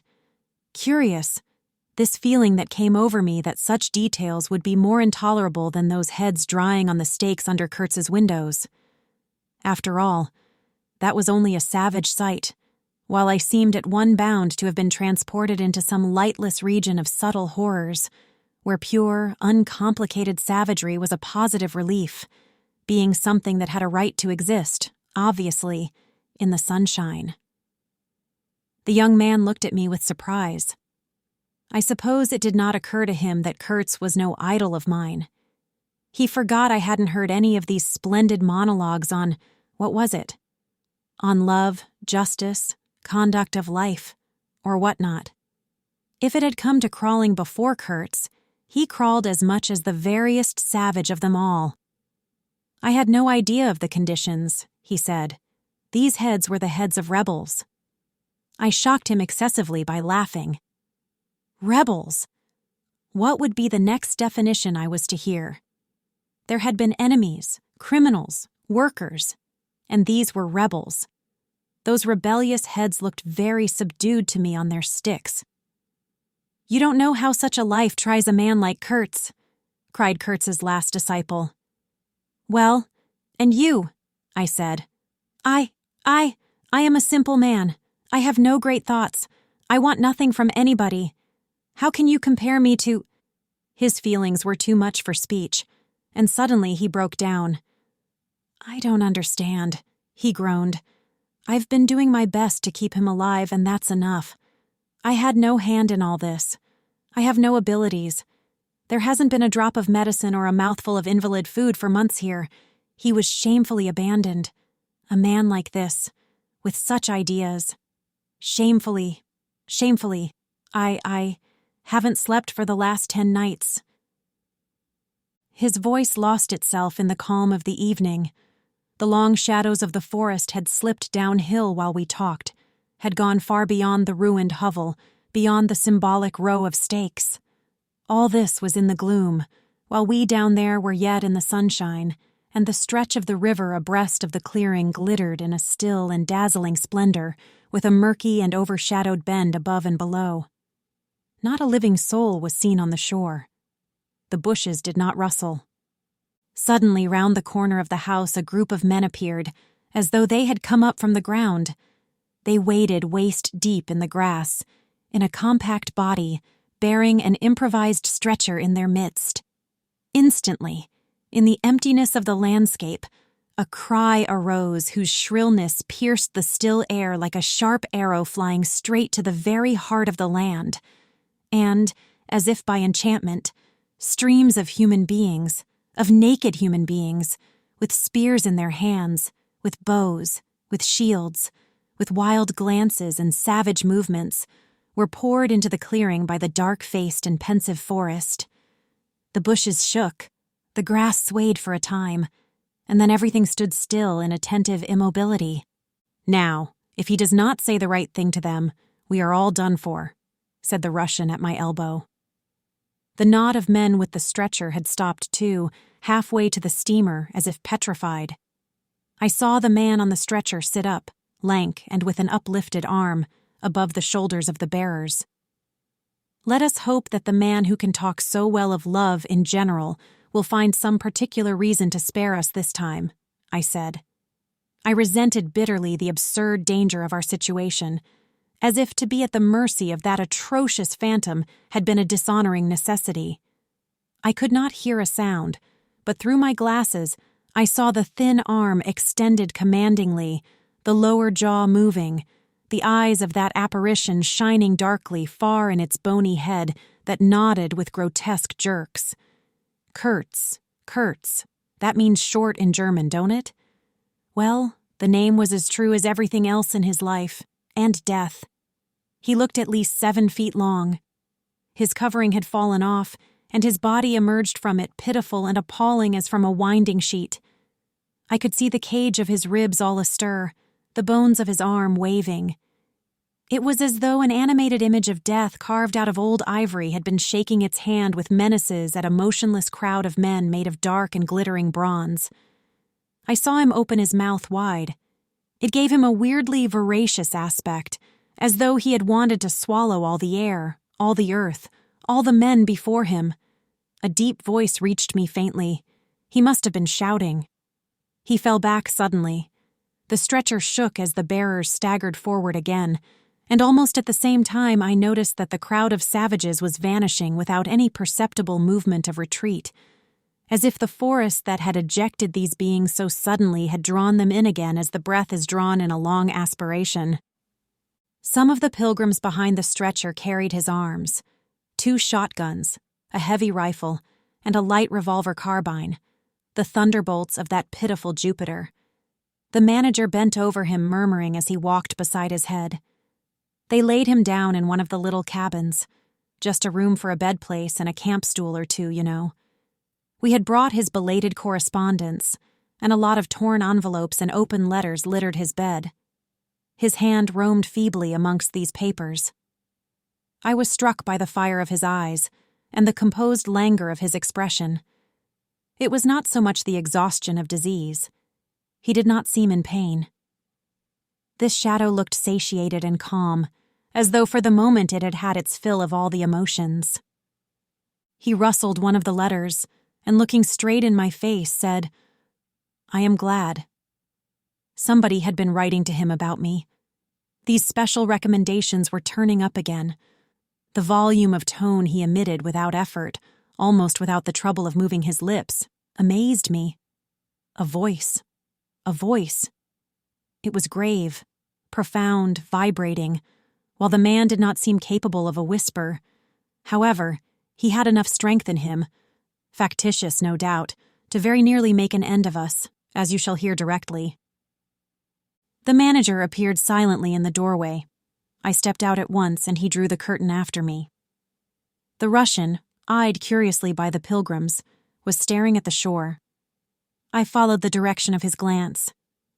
Dark human shapes could be made out in the distance, flitting indistinctly against the gloomy border of the forest, and near the river, 2 bronze figures, leaning on tall spears, stood in the sunlight under fantastic headdresses of spotted skins, warlike and still in statuesque repose, and from right to left along the lighted shore moved a wild and gorgeous apparition of a woman. She walked with measured steps, draped in striped and fringed cloths, treading the earth proudly, with a slight jingle and flash of barbarous ornaments. She carried her head high. Her hair was done in the shape of a helmet. She had brass leggings to the knee, brass wire gauntlets to the elbow, a crimson spot on her tawny cheek, innumerable necklaces of glass beads on her neck. Bizarre things, charms, gifts of witchmen that hung about her, glittered and trembled at every step. She must have had the value of several elephant tusks upon her. She was savage and superb, wild-eyed and magnificent. There was something ominous and stately in her deliberate progress, and in the hush that had fallen suddenly upon the whole sorrowful land, the immense wilderness, the colossal body of the fecund and mysterious life seemed to look at her, pensive, as though it had been looking at the image of its own tenebrous and passionate soul. She came abreast of the steamer, stood still, and faced us. Her long shadow fell to the water's edge. Her face had a tragic and fierce aspect of wild sorrow and of dumb pain mingled with the fear of some struggling, half-shaped resolve. She stood looking at us without a stir, and like the wilderness itself, with an air of brooding over an inscrutable purpose. A whole minute passed, and then she made a step forward. There was a low jingle, a glint of yellow metal, a sway of fringed draperies, and she stopped as if her heart had failed her. The young fellow by my side growled. The pilgrims murmured at my back. She looked at us all as if her life had depended upon the unswerving steadiness of her glance. Suddenly, she opened her bared arms and threw them up rigid above her head, as though in an uncontrollable desire to touch the sky. And at the same time, the swift shadows darted out on the earth, swept around on the river, gathering the steamer into a shadowy embrace. A formidable silence hung over the scene. She turned away slowly, walked on, following the bank, and passed into the bushes to the left. Once only her eyes gleamed back at us in the dusk of the thickets before she disappeared. "If she had offered to come aboard, I really think I would have tried to shoot her," said the man of patches nervously. "I have been risking my life every day for the last fortnight to keep her out of the house. She got in one day and kicked up a row about those miserable rags I picked up in the storeroom to mend my clothes with. I wasn't decent. At least it must have been that, for she talked like a fury to Kurtz for an hour, pointing at me now and then. I don't understand the dialect of this tribe. Luckily for me, I fancy Kurtz felt too ill that day to care, or there would have been mischief. I don't understand. No, it's too much for me. Ah, well, it's all over now." At this moment, I heard Kurtz's deep voice behind the curtain. "Save me. Save the ivory, you mean. Don't tell me. Save me. Why, I've had to save you. You are interrupting my plans now. Sick, sick. Not so sick as you would like to believe. Never mind. I'll carry my ideas out yet. I will return. I'll show you what can be done. You with your little peddling notions. You are interfering with me. I will return. The manager came out. He did me the honor to take me under the arm and lead me aside. He is very low, he said. He considered it necessary to sigh, but neglected to be consistently sorrowful. We have done all we could for him, haven't we? But there is no disguising the fact. Kurtz has done more harm than good to the company. He did not see the time was not ripe for vigorous action. Cautiously. That's my principle. We must be cautious yet. The district is closed to us for a time. Deplorable. Upon the whole, the trade will suffer. I don't deny there is a remarkable quantity of ivory, mostly fossil. We must save it at all events. But look how precarious the position is, and why? Because the method is unsound. "Do you," said I, looking at the shore, "call it unsound method?" "Without doubt," he exclaimed hotly. "Don't you?" "No method at all," I murmured after a while. "Exactly," he exulted. "I anticipated this. Shows a complete want of judgment. It is my duty to point it out in the proper quarter."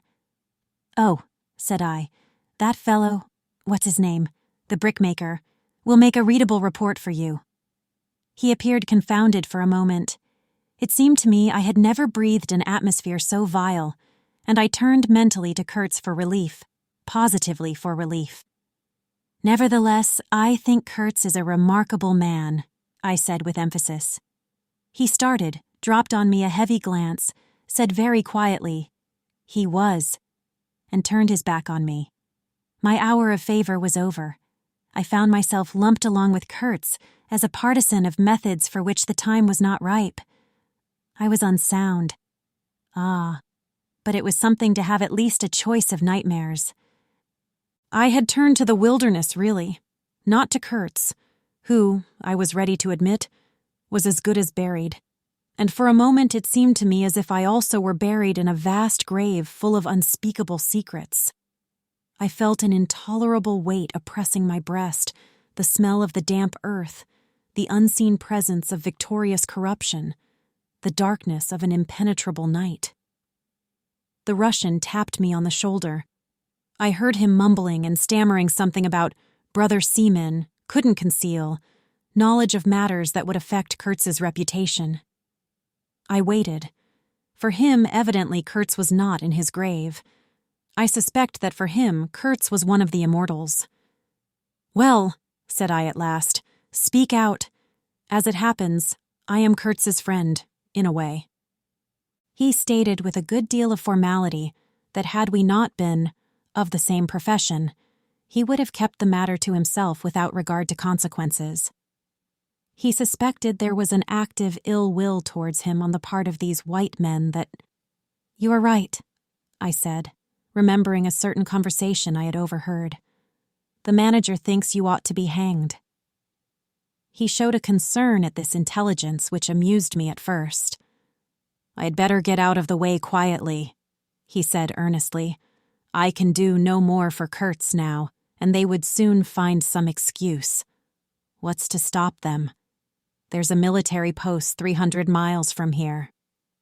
"Well, upon my word," said I, "perhaps you had better go if you have any friends amongst the savages nearby." "Plenty," he said.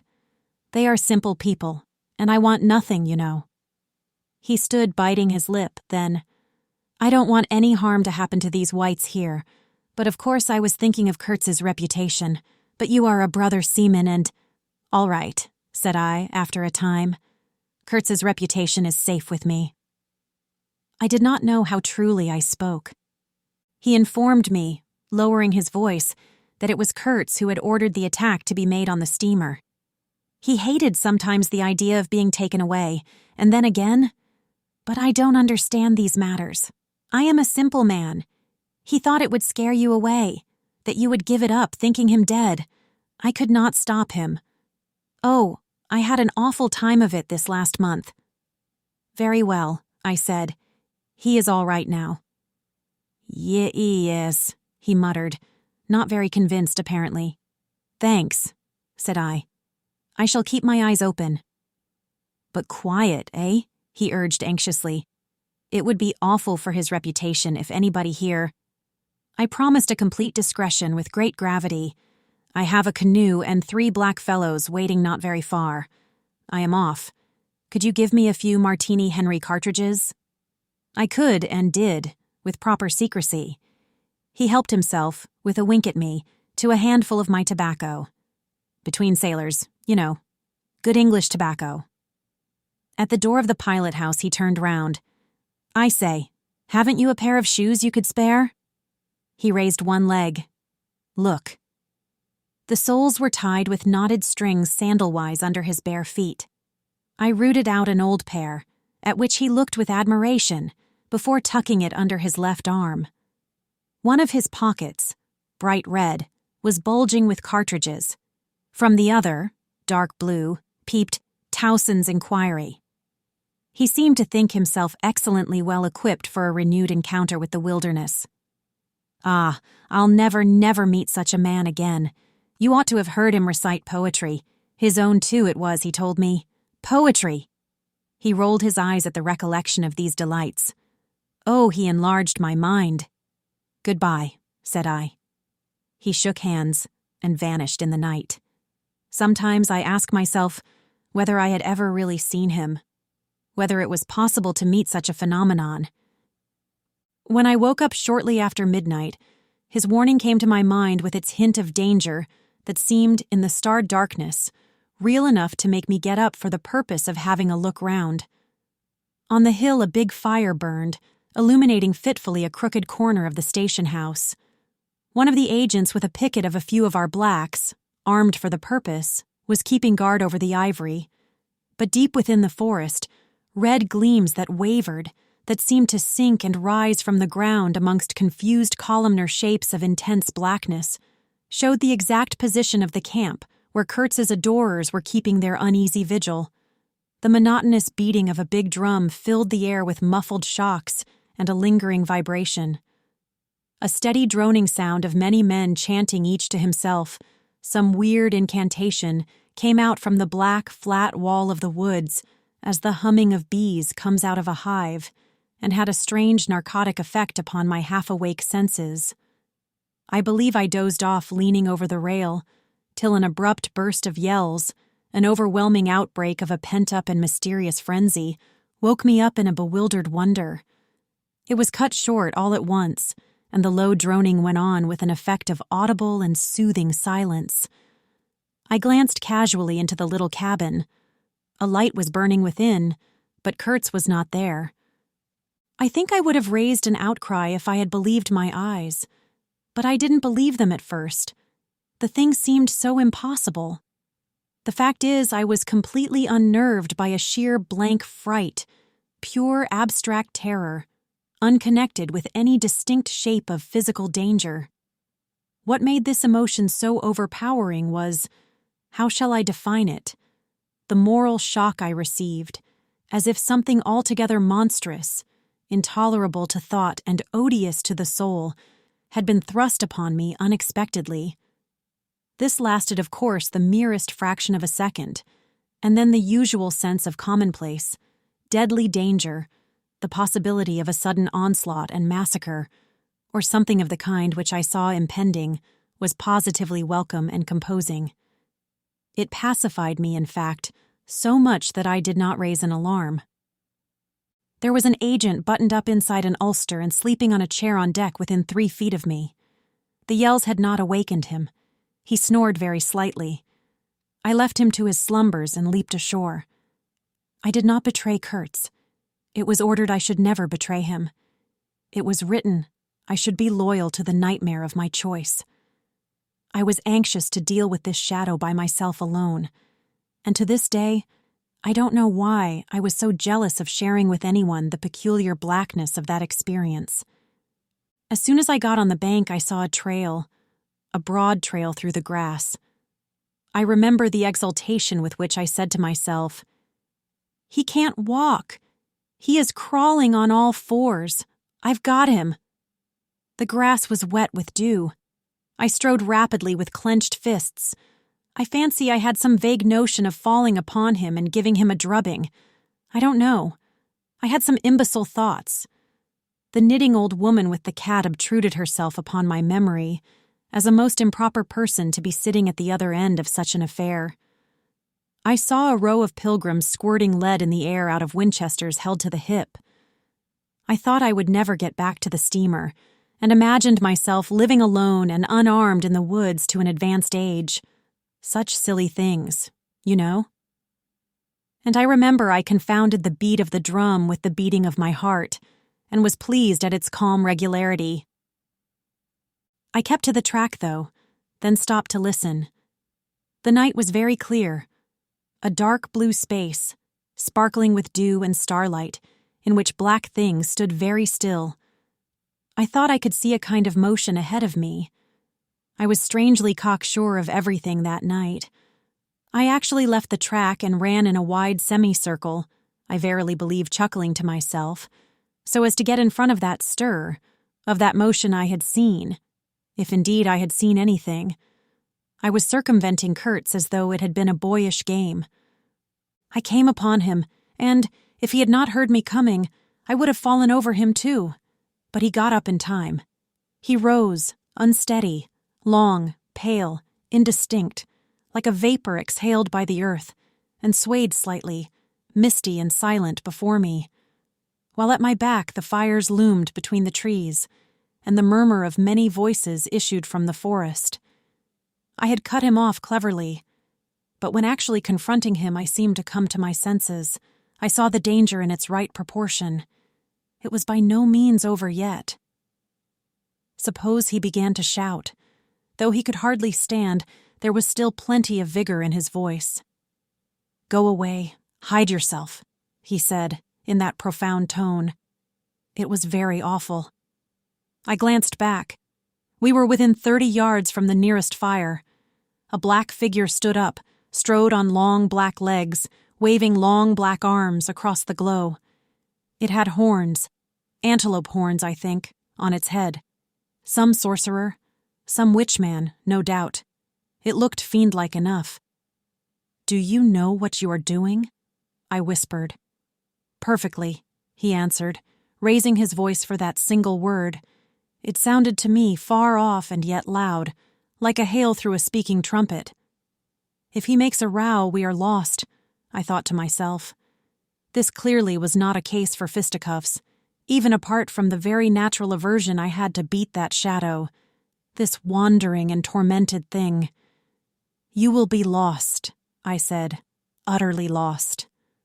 One gets sometimes such a flash of inspiration, you know. I did say the right thing, though indeed he could not have been more irretrievably lost than he was at this very moment, when the foundations of our intimacy were being laid, to endure, even to the end, even beyond. I had immense plans, he muttered irresolutely. Yes, said I, but if you try to shout, I'll smash your head with... There was not a stick or a stone near. I will throttle you for good, I corrected myself. I was on the threshold of great things, he pleaded, in a voice of longing, with a wistfulness of tone that made my blood run cold. And now for this stupid scoundrel? Your success in Europe is assured in any case, I affirmed steadily. I did not want to have the throttling of him, you understand, and indeed, it would have been very little use for any practical purpose. I tried to break the spell, the heavy, mute spell of the wilderness, that seemed to draw him to its pitiless breast by the awakening of forgotten and brutal instincts, by the memory of gratified and monstrous passions.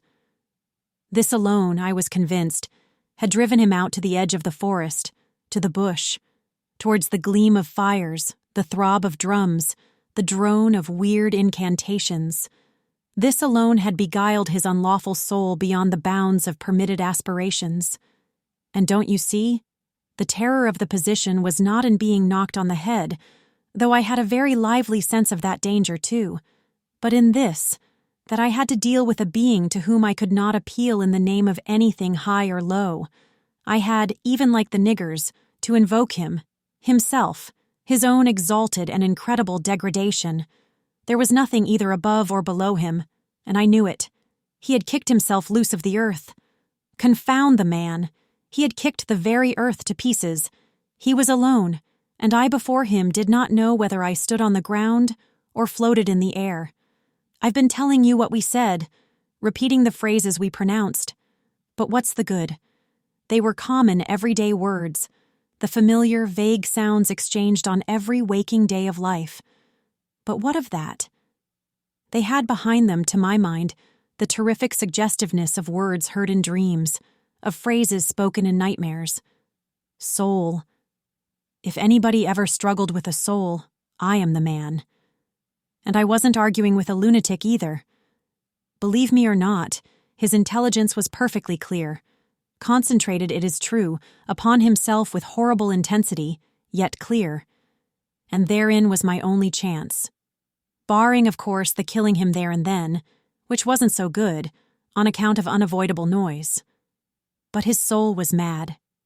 Being alone in the wilderness, it had looked within itself, and by heavens, I tell you, it had gone mad. I had, for my sins, I suppose, to go through the ordeal of looking into it myself. No eloquence could have been so withering to one's belief in mankind as his final burst of sincerity. He struggled with himself, too. I saw it. I heard it. I saw the inconceivable mystery of a soul that knew no restraint, no faith, and no fear, yet struggling blindly with itself. I kept my head pretty well, but when I had him at last stretched on the couch, I wiped my forehead, while my legs shook under me as though I had carried 1/2 ton on my back down that hill. And yet I had only supported him, his bony arm clasped round my neck, and he was not much heavier than a child. When next day we left at noon, the crowd, of whose presence behind the curtain of trees I had been acutely conscious all the time, flowed out of the woods again, filled the clearing, covered the slope with a mass of naked, breathing, quivering bronze bodies. I steamed up a bit, then swung downstream, and 2,000 eyes followed the evolutions of the splashing, thumping, fierce river demon beating the water with its terrible tail and breathing black smoke into the air. In front of the first rank, along the river, 3 men, plastered with bright red earth from head to foot, strutted to and fro restlessly.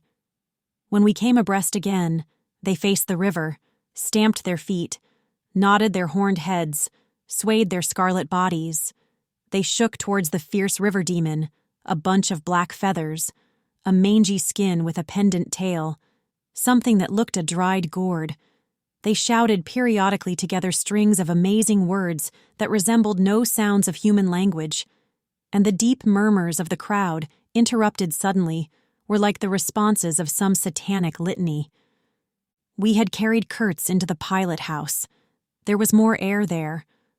Lying on the couch, he stared through the open shutter. There was an eddy in the mass of human bodies, and the woman with helmeted head and tawny cheeks rushed out to the very brink of the stream. She put out her hands, shouted something, and all that wild mob took up the shout in a roaring chorus of articulated, rapid, breathless utterance. "Do you understand this?" I asked. He kept on looking out past me with fiery, longing eyes, with a mingled expression of wistfulness and hate.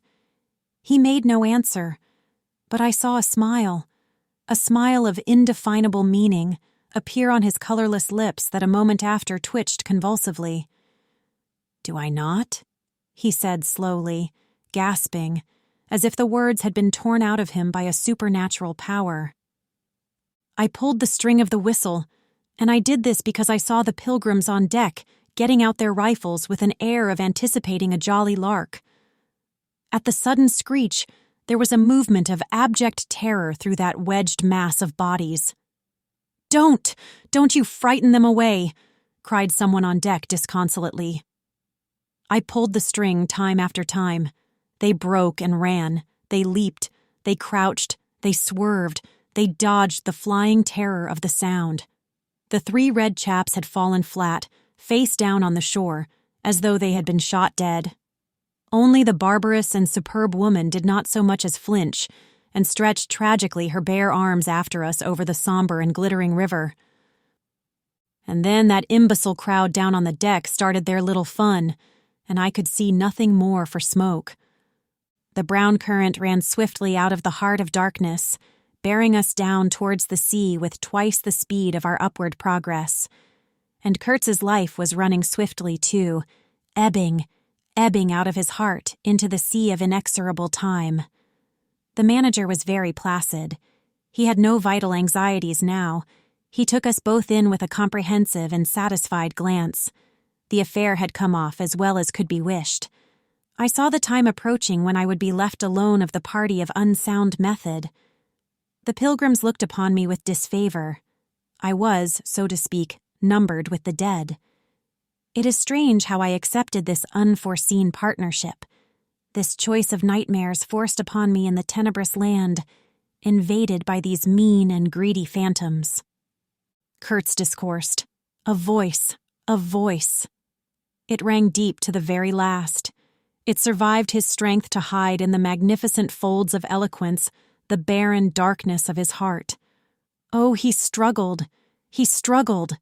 The wastes of his weary brain were haunted by shadowy images now, images of wealth and fame revolving obsequiously round his unextinguishable gift of noble and lofty expression. My intended, my station, my career, my ideas. These were the subjects for the occasional utterances of elevated sentiments. The shade of the original Kurtz frequented the bedside of the hollow sham, whose fate it was to be buried presently in the mold of primeval earth. But both the diabolic love and the unearthly hate of the mysteries it had penetrated fought for the possession of that soul, satiated with primitive emotions, avid of lying fame, of sham distinction, of all the appearances of success and power. Sometimes he was contemptibly childish. He desired to have kings meet him at railway stations on his return from some ghastly nowhere, where he intended to accomplish great things.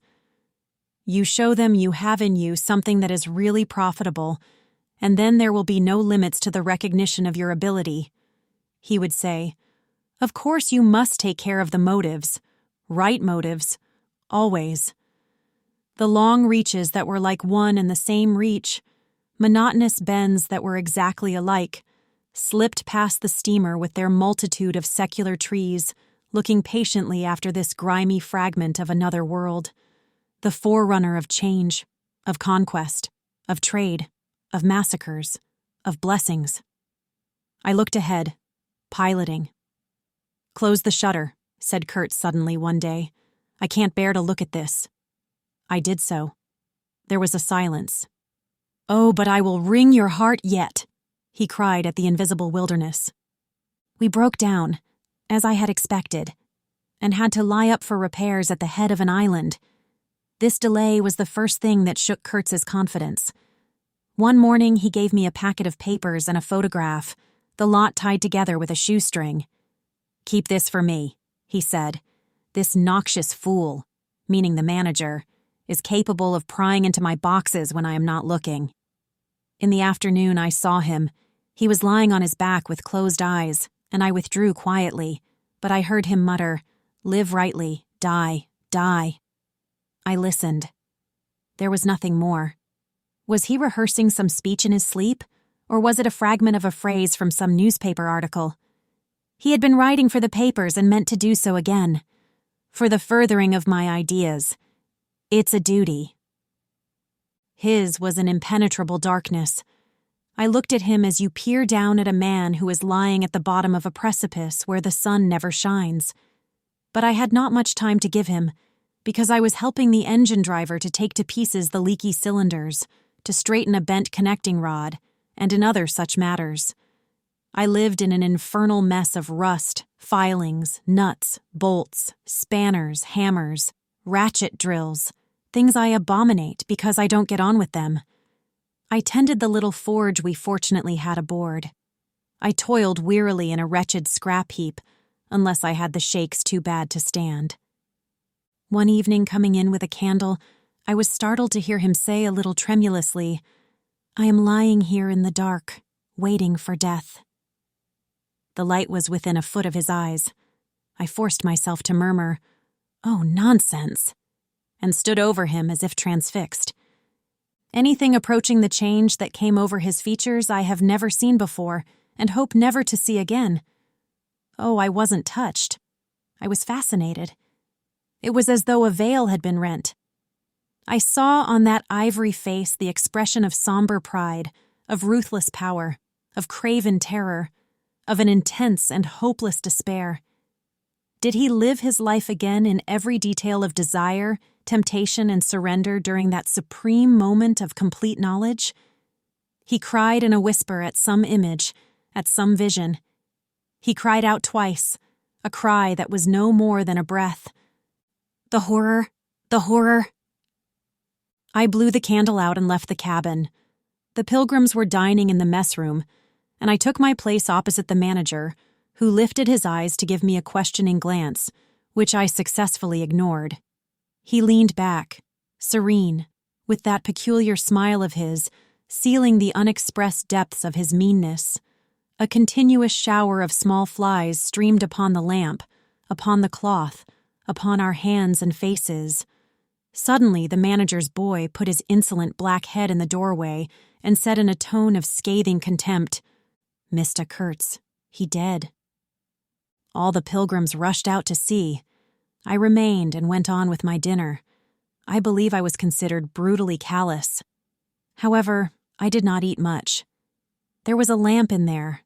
Light, don't you know? And outside it was so beastly dark. I went no more near the remarkable man who had pronounced a judgment upon the adventures of his soul on this earth. The voice was gone. What else had been there? But I am, of course, aware that next day the pilgrims buried something in a muddy hole. And then they very nearly buried me. However, as you see, I did not go to join Kurtz there and then. I did not. I remained to dream the nightmare out to the end and to show my loyalty to Kurtz once more. Destiny. My destiny. Droll thing life is.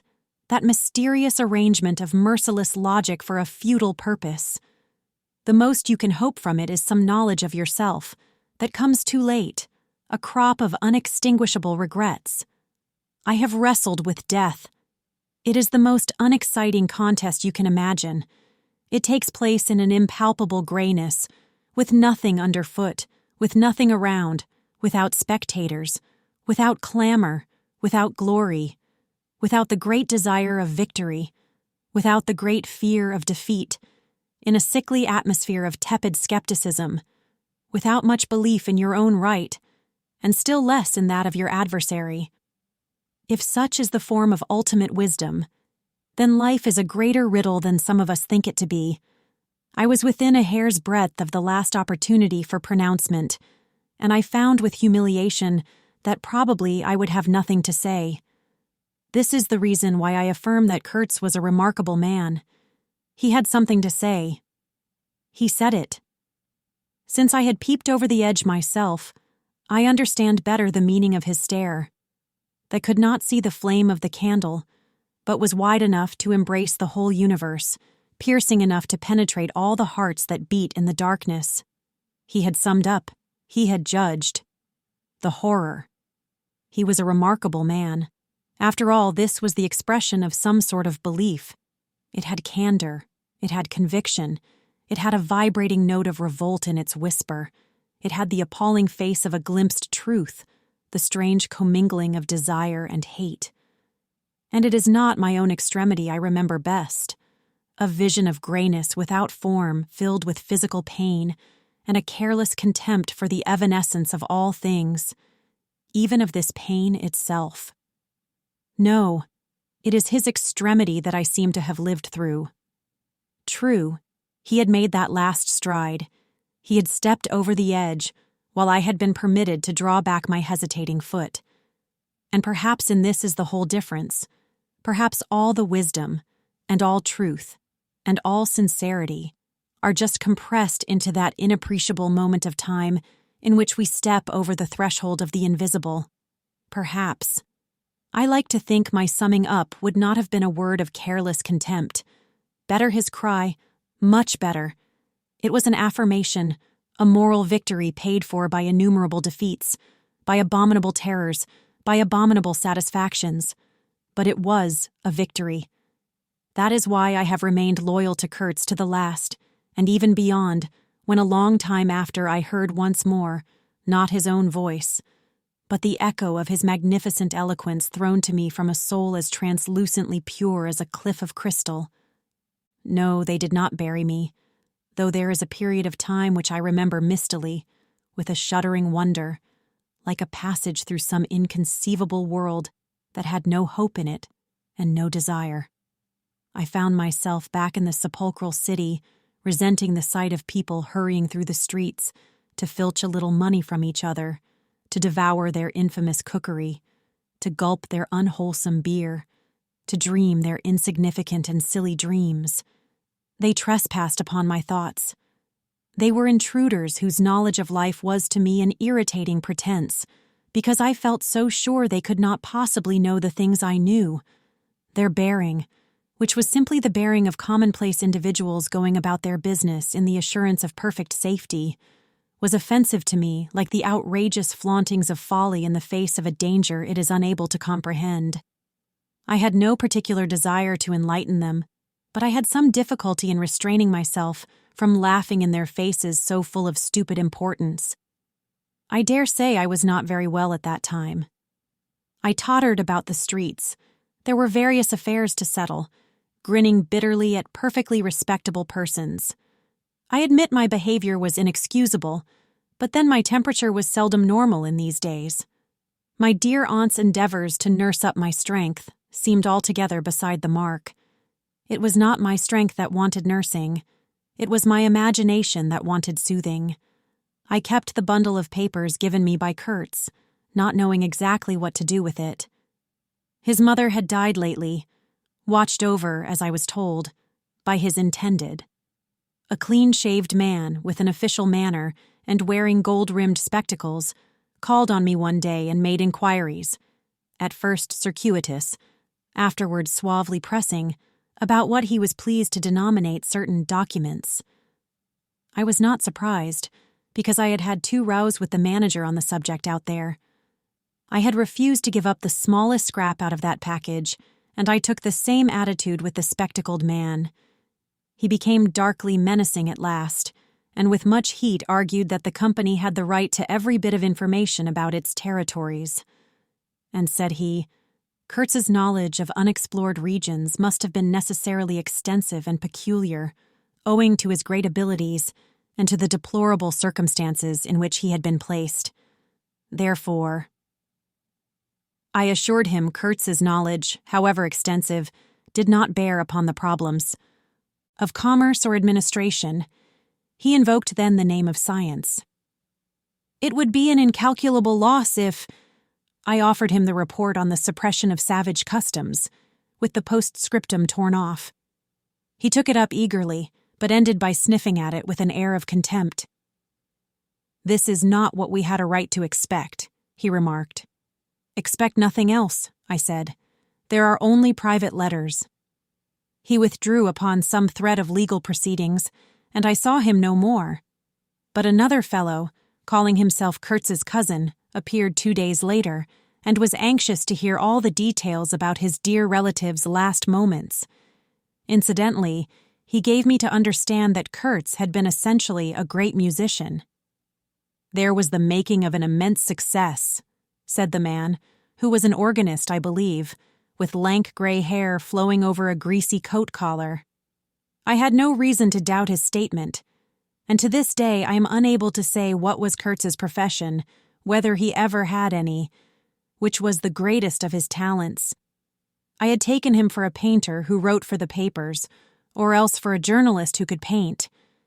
But even the cousin, who took snuff during the interview, could not tell me what he had been. Exactly. He was a universal genius. On that point, I agreed with the old chap, who thereupon blew his nose noisily into a large cotton handkerchief and withdrew in senile agitation, bearing off some family letters and memoranda without importance. Ultimately, a journalist anxious to know something of the fate of his dear colleague turned up. This visitor informed me Kurtz's proper sphere ought to have been politics on the popular side. He had furry straight eyebrows, bristly hair cropped short, an eyeglass on a broad ribbon, and, becoming expansive, confessed his opinion that Kurtz really couldn't write a bit. But heavens, how that man could talk. He electrified large meetings. He had faith. Don't you see? He had the faith. He could get himself to believe anything. Anything. He would have been a splendid leader of an extreme party. "What party?" I asked. "Any party," answered the other. "He was an extremist." Did I not think so? I assented. Did I know, he asked with a sudden flash of curiosity, what it was that had induced him to go out there?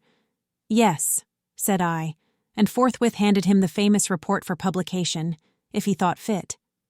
He glanced through it hurriedly, mumbling all the time, judged it would do, and took himself off with this plunder. Thus I was left at last with a slim packet of letters and the girl's portrait. She struck me as beautiful. I mean, she had a beautiful expression. I know that the sunlight can be made to lie, too, yet one felt that no manipulation of light and pose could have conveyed the delicate shade of truthfulness upon those features. She seemed ready to listen without mental reservation, without suspicion, without a thought for herself. I concluded I would go and give her back her portrait and those letters myself. Curiosity? Yes. And also some other feeling, perhaps. All that had been Kurtz's had passed out of my hands. His soul, his body, his station, his plans, his ivory, his career. There remained only his memory and his intended, and I wanted to give that up too, to the past, in a way. To surrender personally all that remained of him with me to that oblivion which is the last word of our common fate. I don't defend myself. I had no clear perception of what it was I really wanted.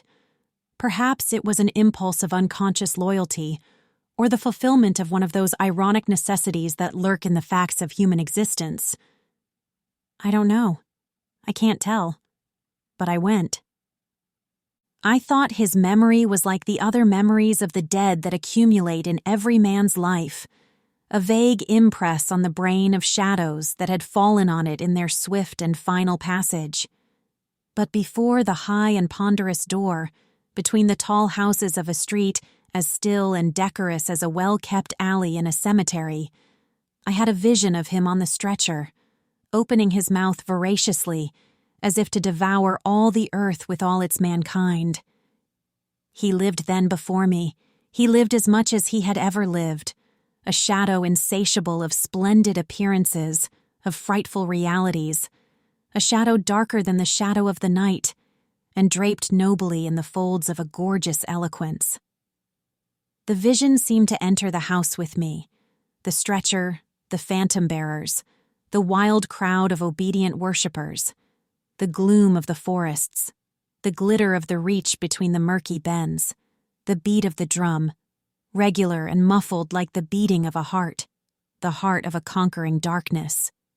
It was a moment of triumph for the wilderness, an invading and vengeful rush which, it seemed to me, I would have to keep back alone for the salvation of another soul.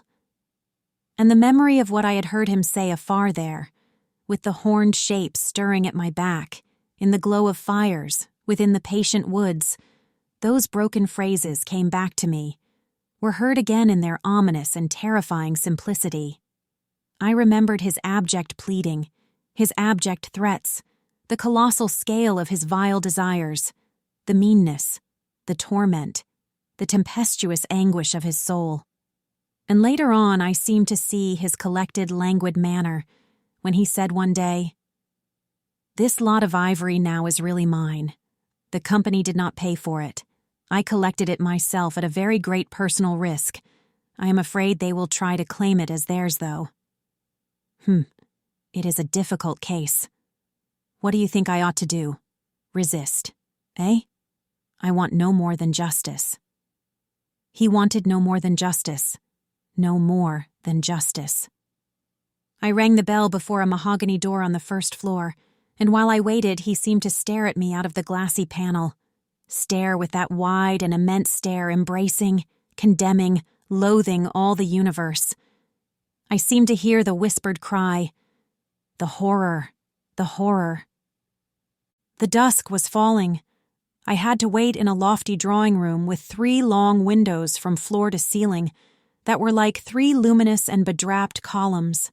The bent gilt legs and backs of the furniture shone in indistinct curves. The tall marble fireplace had a cold and monumental whiteness. A grand piano stood massively in a corner, with dark gleams on the flat surfaces like a somber and polished sarcophagus. A high door opened, closed. I rose. She came forward, all in black, with a pale head, floating towards me in the dusk. She was in mourning. It was more than a year since his death, more than a year since the news came. She seemed as though she would remember and mourn forever. She took both my hands in hers and murmured, "I had heard you were coming." I noticed she was not very young. I mean not girlish. She had a mature capacity for fidelity, for belief, for suffering.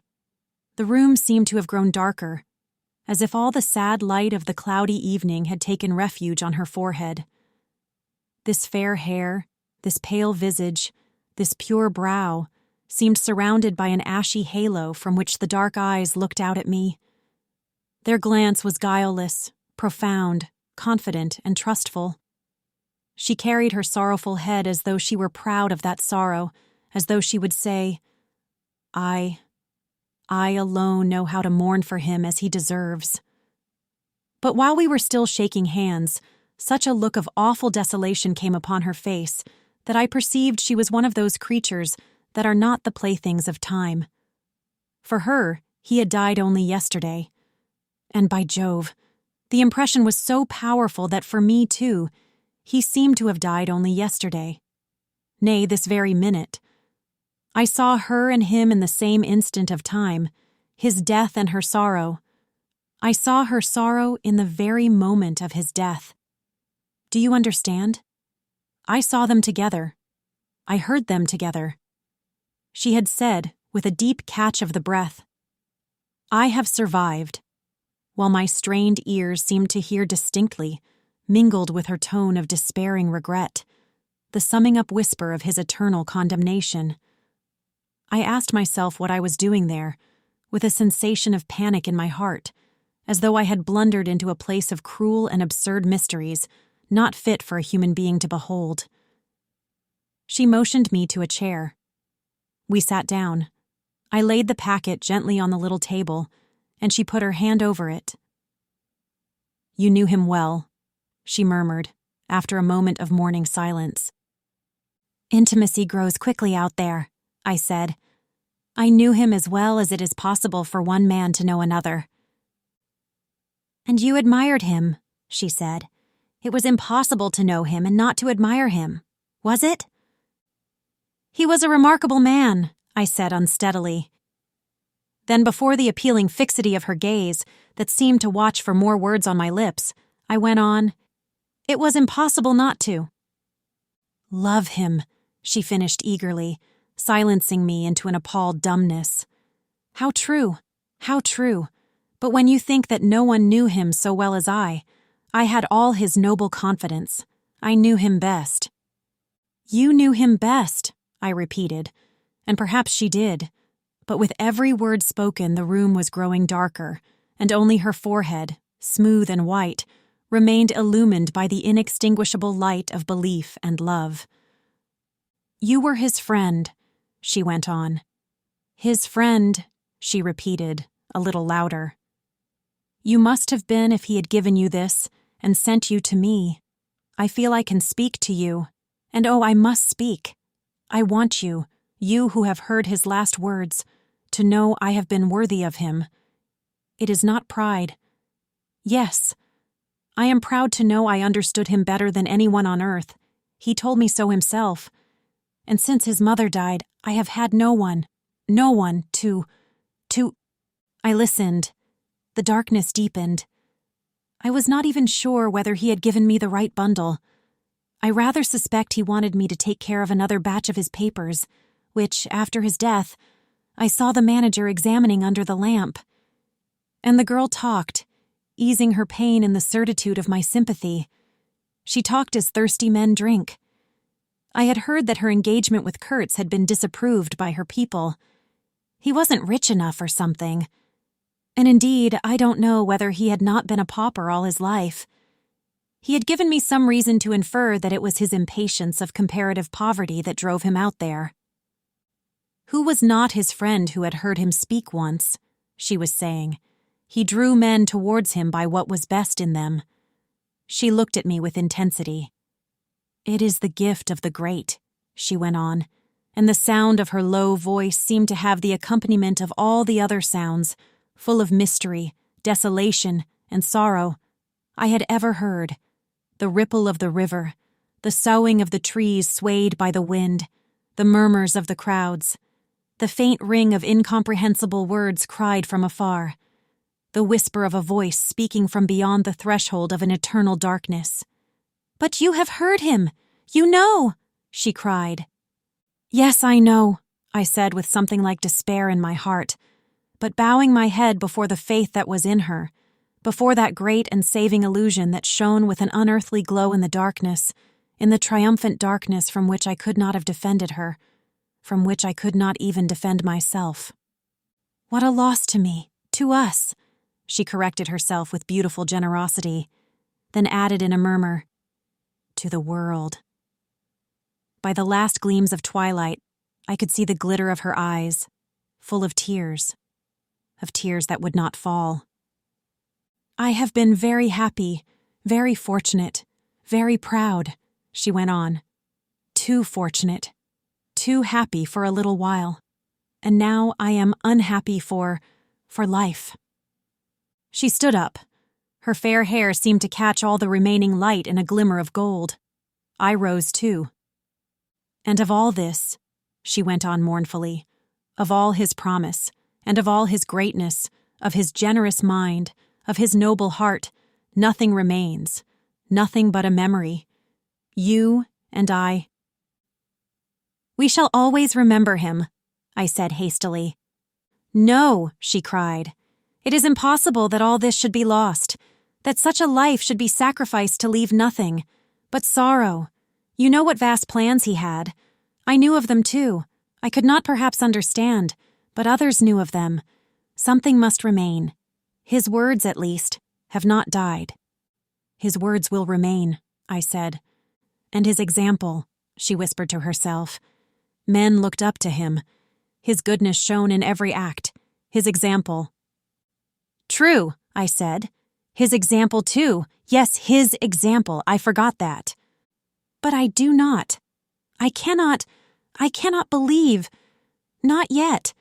I cannot believe that I shall never see him again. That nobody will see him again. Never, never, never.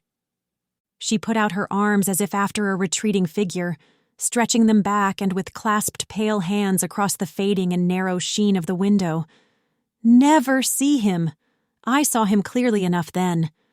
I shall see this eloquent phantom as long as I live, and I shall see her too, a tragic and familiar shade, resembling in this gesture another one, tragic also, and bedecked with powerless charms, stretching bare brown arms over the glitter of the infernal stream, the stream of darkness. She said suddenly very low, "He died as he lived." "His end," said I, with dull anger stirring in me, "was in every way worthy of his life." "And I was not with him," she murmured. My anger subsided before a feeling of infinite pity. "Everything that could be done," I mumbled. "Ah, but I believed in him more than anyone on earth, more than his own mother, more than himself. He needed me. I would have treasured every sigh, every word, every sign, every glance." I felt like a chill grip on my chest. "Don't," I said in a muffled voice. "Forgive me. I have mourned so long in silence.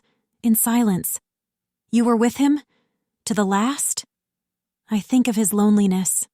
Nobody near to understand him as I would have understood. Perhaps no one to hear." "To the very end," I said shakily. "I heard his very last words." I stopped in a fright. "Repeat them," she murmured in a heartbroken tone. I want something to live with." I was on the point of crying at her. "Don't you hear them?" The dusk was repeating them in a persistent whisper all around us, in a whisper that seemed to swell menacingly, like the first whisper of a rising wind. The horror! "His last word, to live with," she insisted. "Don't you understand I loved him? I loved him. I pulled myself together and spoke slowly. The last word he pronounced was, "Your name."